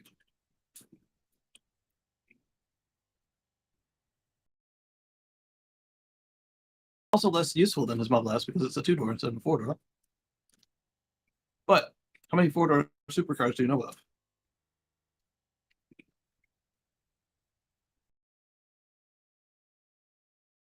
And it says the escape room was for the EV folk, for the VW folks who are looking for working for Tesla instead. You can go to Tesla if you can get out.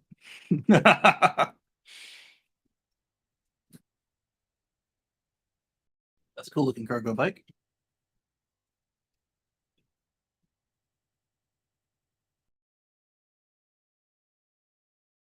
Right.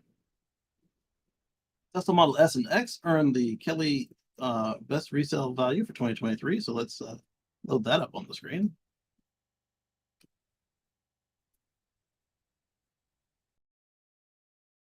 And it opens in the wrong window, of course.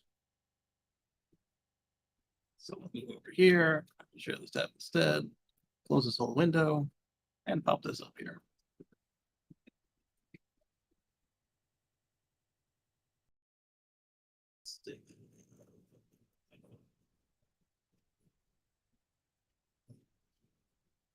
Talk a little bit about SpaceX.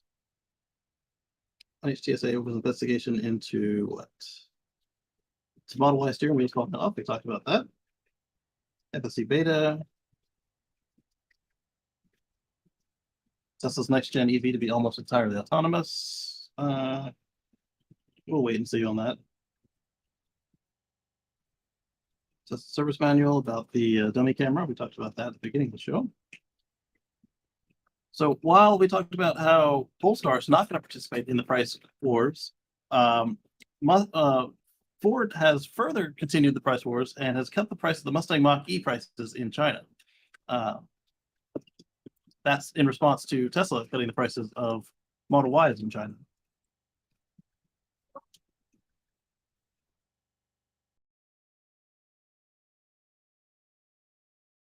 Since I know none of our viewers are in China, I'm going to skip the details on that.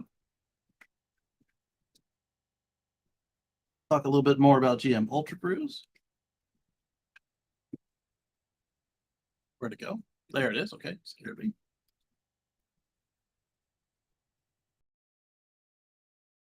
Polestar announced $1 billion investment in Electrify Canadian operations. So Electrify Canada, your stations will be less poopy.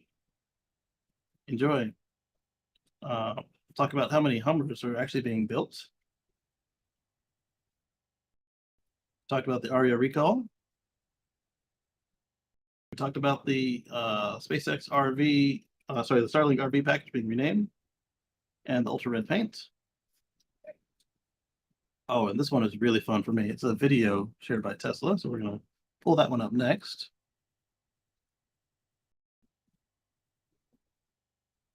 Oh, I guess I got to hit the button for it to show up here.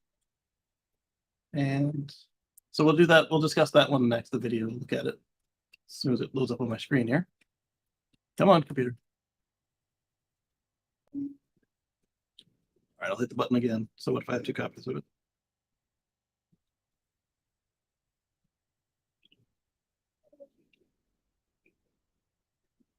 All right, so what we'll do is we'll just, oh, there it is. All right, so the S&X have earned Kelley Blue Book's Best Resale Value Award for 2023. Just starting.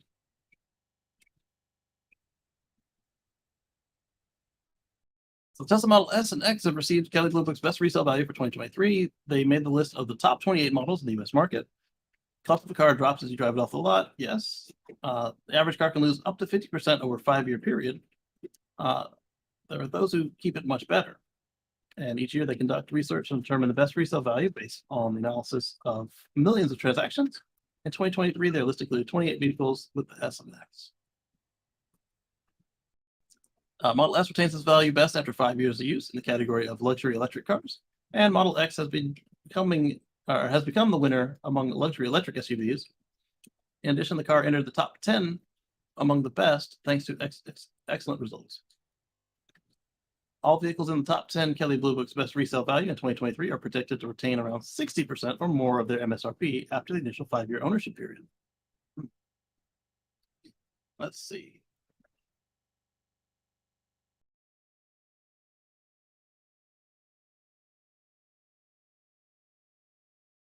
That.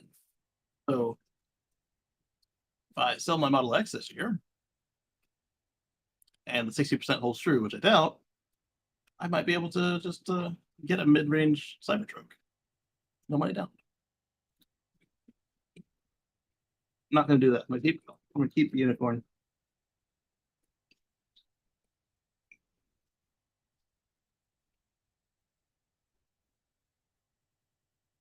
Up, dude. And then go to that video I told you we're going to do next. Pause it. Share this tab instead. This is a Tesla Corp tweet. Let's maximize it. So as you can see, this is a Model X. Oh, sorry, Model X. It's a Model S with a rig on top, because this is actually a Model X mule. And the Model X is a bigger Model S, essentially. It's slightly longer, slightly wider, definitely taller. And that's actually about the size of the doors and the rig on the spine. So let's go. Let's look at this. Look at that. I said how it started, how it's going. That was the caption on the tweet.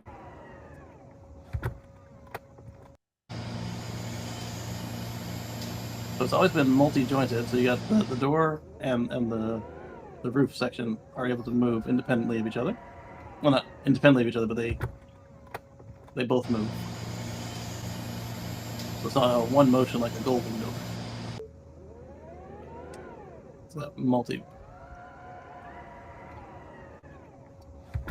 Enough unicorns have died this.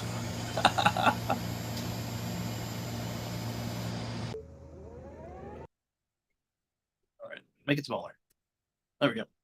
Falcon wing doors are designed to proactively detect obstacles and prevent the doors from moving when an obstacle is detected.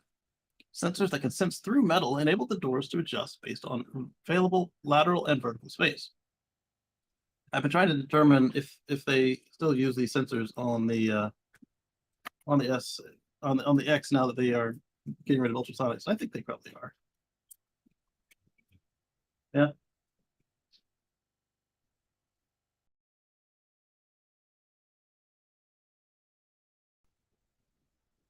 This also provides easy access to the third row of the vehicle, even when you have child seats in the second row. Yes, I can guarantee that. I've never seen that old test footage before. That's awesome. Bonus points says GL used a rare signature red Model S. More of these from the archive post, please. And that's another good point. So here's either the old new red or the new red, and here is the signature red, which does not match the new red.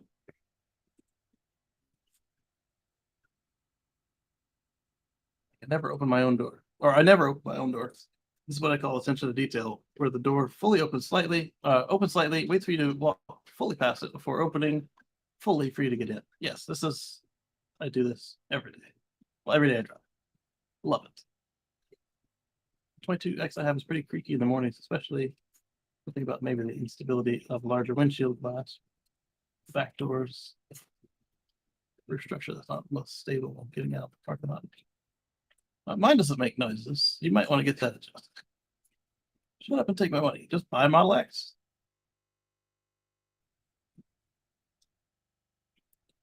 I do valet. I've driven dozens of Teslas, and I've noticed Model X is pretty notorious for this. About 1/3 of the Teslas I drive make some sort of noise or creak, sometimes inside, sometimes outside. I love Teslas, but this job made me realize I don't buy one because of a creak. Lots of cars make noises. And so for this guy, I'm gonna give him a link. HTTPS:// Tesla.com/model.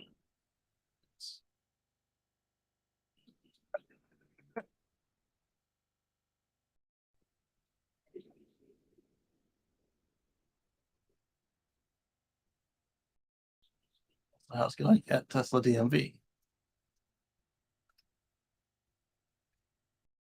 What are we looking at here?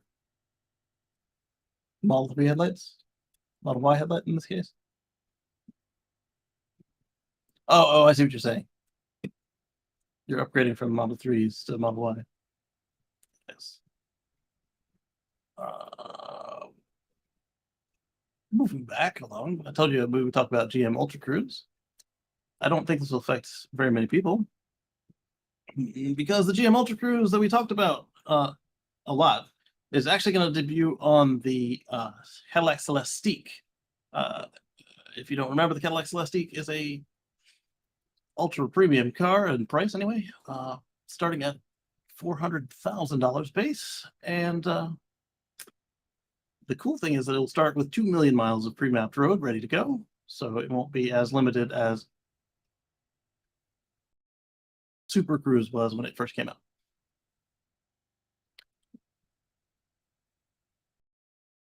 But you gotta wait for a couple of really rich folks to get one of their cars before you can order it on a normal price car.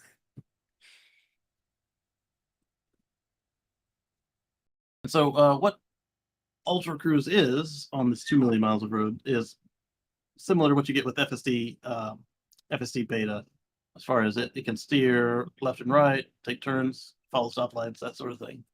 And it might, actually, not just might, it will not launch with all the features. They told us this. Bennett continued on the enough unicorns have died the past few years. Good to keep the ones that are left. Absolutely. And especially some of these unicorns, the free supercharging for life is tied to the owner, like mine. So it would be just that much less special when it changes into Tesla's hand. Actually, a lot less special when it gets into Tesla's hand, but a little bit less special if I were traded, because my understanding is that the new owner would still keep the unlimited connectivity. It's got the wrap on it, so they would get to enjoy that color that's not made anymore.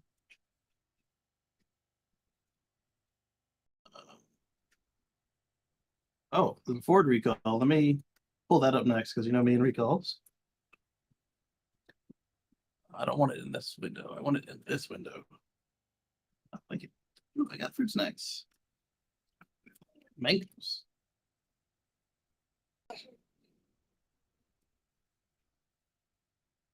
there it is. Okay, so let's share this tab instead. You don't even like mangoes.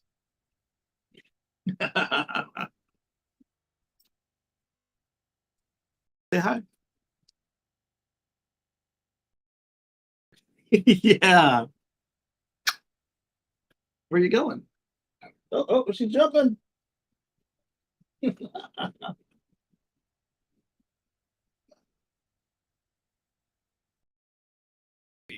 So, Ford has recalled 18, 18 units, 10 plus almost another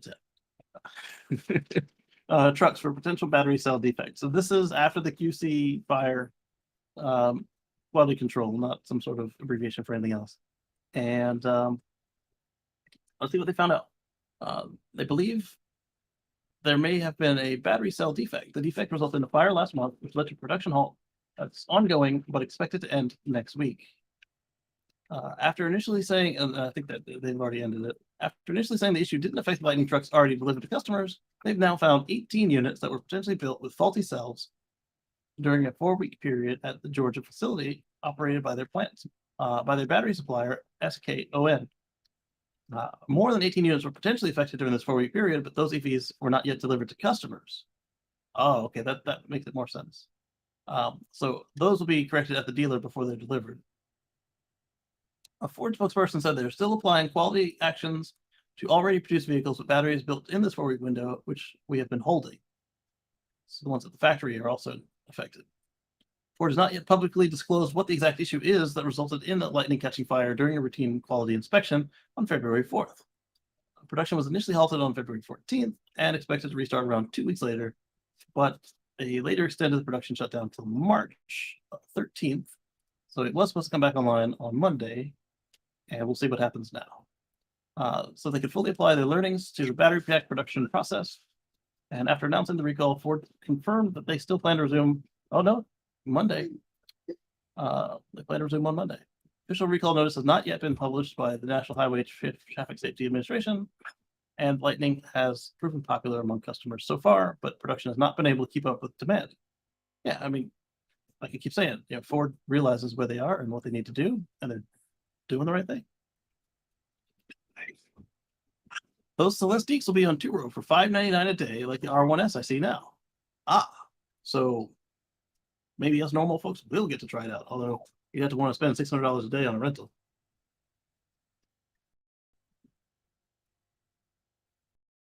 Or more.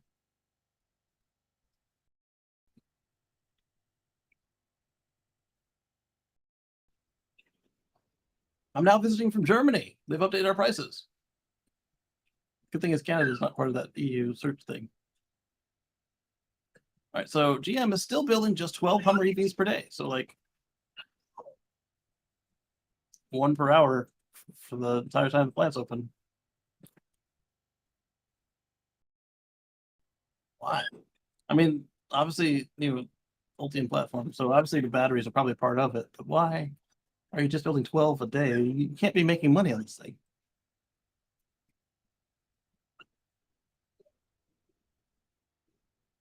As we discussed previously, Detroit's automaker has struggled to ramp production, and in mid-22 was only building 12 Hummers per day, despite an order backlog of 80,000. So let's see, 80,000 by 12. So if you're at the back of the line, you can expect your Hummer in 6,666.67 days.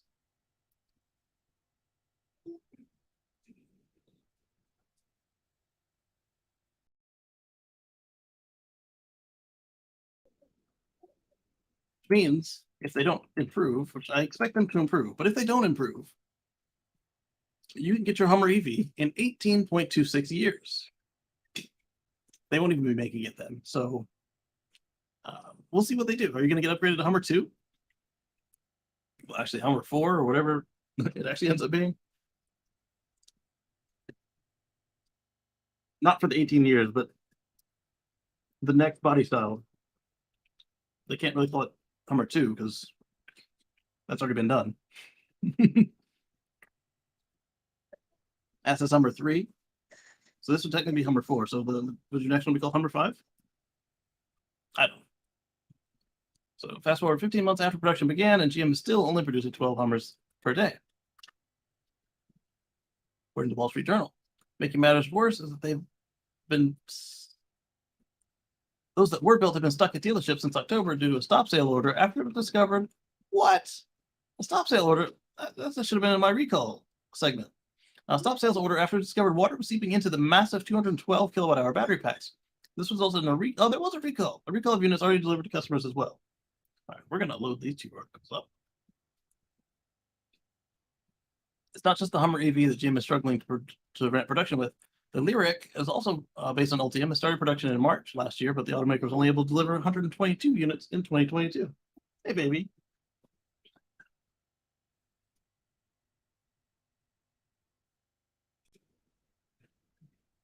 What's your diaper, baby? Come to mommy. Get off the pillow.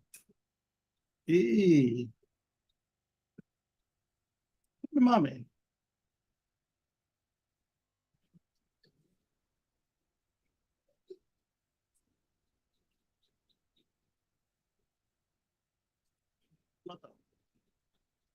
Where'd it go? Say separate. That's right. Naked baby running around the room.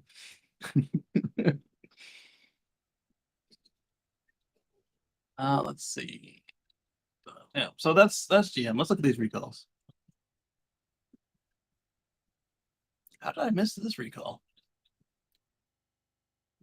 Battery pack may not be properly sealed. Seems like something I probably would have discussed. 735 Hummers, which was every unit ever. Oh, we did discuss this, as well as 89 EV Evo 600s. Okay, yeah, we discussed this. All right, Nissan Aria production. Yep, we talked about the Nissan Aria.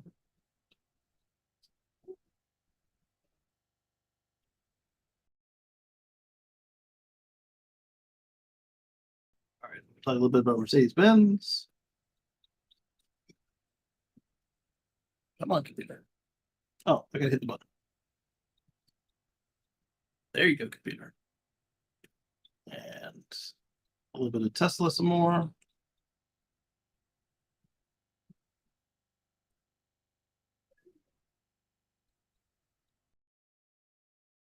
I think that will be enough after those. So let's open this one in a new tab. Let's start with Tesla and then go on to Mercedes, because this Tesla article is like, to me, is boring. Tesla received a design patent for Cybertruck wheel covers. So for those of you that are complaining that the Cybertruck prototypes didn't have this wheel cover on them, you should be happy, because they're back.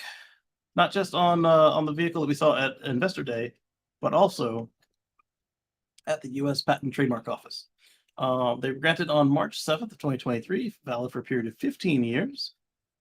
Tesla won't keep them for that long. They change stuff more frequently than that for wheel covers. And there it is, looking like little Dracula coffins. Or not just Dracula coffins, but look at this. If you look at the one that's straight up and down, that is also the silhouette of the truck. That's actually kind of cool. I like them better now. That's a little Easter egg in there that looks like the truck. Okay. And then here they are edge on. And for some reason, edge on wasn't enough. You can look at them edge on another way. The patent application was first filed November 21st, 2019, the same day that Tesla unveiled the Cybertruck to the world for the first time. Will you keep your aero covers on your Cybertruck or take them off? Let us know in the comment section below. Well, prior to noticing that the little coffins were actually Cybertrucks, I was planning to take them off and put something else on. What? I don't know. But I imagine there will be something in the aftermarket. And also just kind of drive without them for a little while I waited for that thing to happen.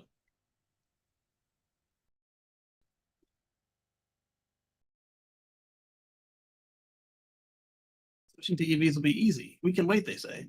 We can do thousands of them at any time. All we have to do is decide to do it, they say. Meanwhile, the Mach-E has hit 50,000 units, and Tesla did how many last year? Let's go to their website. Kubernetes rims. Yes, exactly.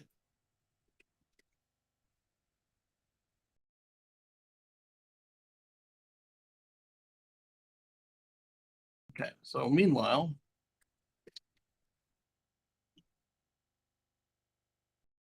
Tesla did in just the last 3 quarters of the year for 2023. They did 439,000 vehicles to Ford Mach-E's 50,000 cumulative. And so for the whole year of last year, they did 1.37 million. But as Bennett was pointing out, all they have to do is decide to do it, and they can make thousands of them, right? That's hubris talking. That's totally hubris talking. And let's just keep it to the Model S and X, because those are harder to make. They only make 2,000 a week. The last 3 months of the year, they made 20,613 of them, and for the whole year, they made 71,177 of them. And the Mach-E came out when? 2 years ago?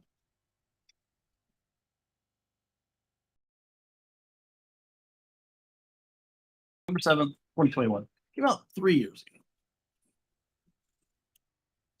I mean, like I keep saying, Ford and VW are trying. They realize where they've made mistakes, and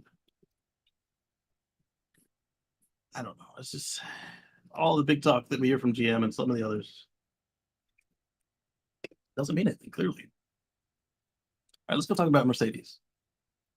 Another big talker, but they weren't ever talking about volume because That was never their thing. Mercedes-Benz is building a battery recycling factory in Germany. So Redwood, you might need to hop the ocean real quick before Mercedes takes your lunch. Based on the pilot success, production volumes could be scaled up. And so this is actually a pretty neat looking battery right there. They've got it in 2 main modules. I'm assuming they've got raw cells in here or mini modules. They've got a penthouse. They're looking for a sustainable battery recycling factory in Kuppenheim, southern Germany, on Friday. The plant will have an annual capacity of 2,500 tons, I guess metric tons, the way they spelled that there, and will contribute to production of more than 50,000 battery modules for new electric Mercedes-Benz vehicles. Recycled batteries will come from test vehicles and startup batteries. I guess startup is when they're starting up the factory for the day, or the week, or whatever. And then the test is clear, and after you crash test it, you gotta do something with it. Based on the pilot successes, production volumes could be scaled up in the medium to long term. Commissioning the first stage of the plant mechanical dismantling is scheduled to begin December, and subject to talks with the public sector, the pilot factory may be completed a few months later. Talks with the public sector. Does that mean that they're raising money or that they're getting past the tree huggers? And nothing against tree huggers, but those German ones, they are aggressive, as we see at Tesla Berlin. They already run CO2 neutral operation and solar and green electricity. It's being funded as part of a scientific research project by the Federal Ministry of Economics and Climate Protection. On that government dole. Not saying I wouldn't take free government money from my company. I'm just saying that these car companies and oil companies shouldn't need it. Let's see. Setting an important signal of innovative strength. Climate and energy said she was pleased that Mercedes-Benz was promoting the topic of circular economy. Yeah, I mean, that's as Elon said at Investor Day. Once you get to a certain point, you can reduce your mining if you can just mine recycling facilities instead of the ground. The view is particularly importance of the view of limited availability of important raw materials that are in high demand, such as lithium, cobalt, and nickel, she said. And that material looks pretty nice. Not for me, too many buttons. I don't like that knit pattern. For me, no comments. Oh, all right. So with that, let's take a look at the comments real quick. All right, fresh comments. I want to thank all of you for your time, Zachary for your donation, and all of our channel members and patrons for your continued weekly, monthly contributions. I appreciate it. It helps keep this thing running, paying for the streaming services, paying for the internet we need to do it. And got some stuff coming eventually for you guys. Some more content. Probably, I don't think I'll do another editing stream while we do this, but I think I want to do another one in the future. And I'm still working on that how to minimize your time spent charging on road trips video, and got some more planned out. And now that we're approaching stability, it'll be fun. We'll be able to get some of the pre-recorded videos out for you guys as well as take more time to actually plan these streams out so they're a little more cohesive. And when the little one starts enjoying her schedule more, we can maybe take her out on some of these pre-recorded videos as well. With that, I want to thank you again for your time, and we'll catch you on the flip side.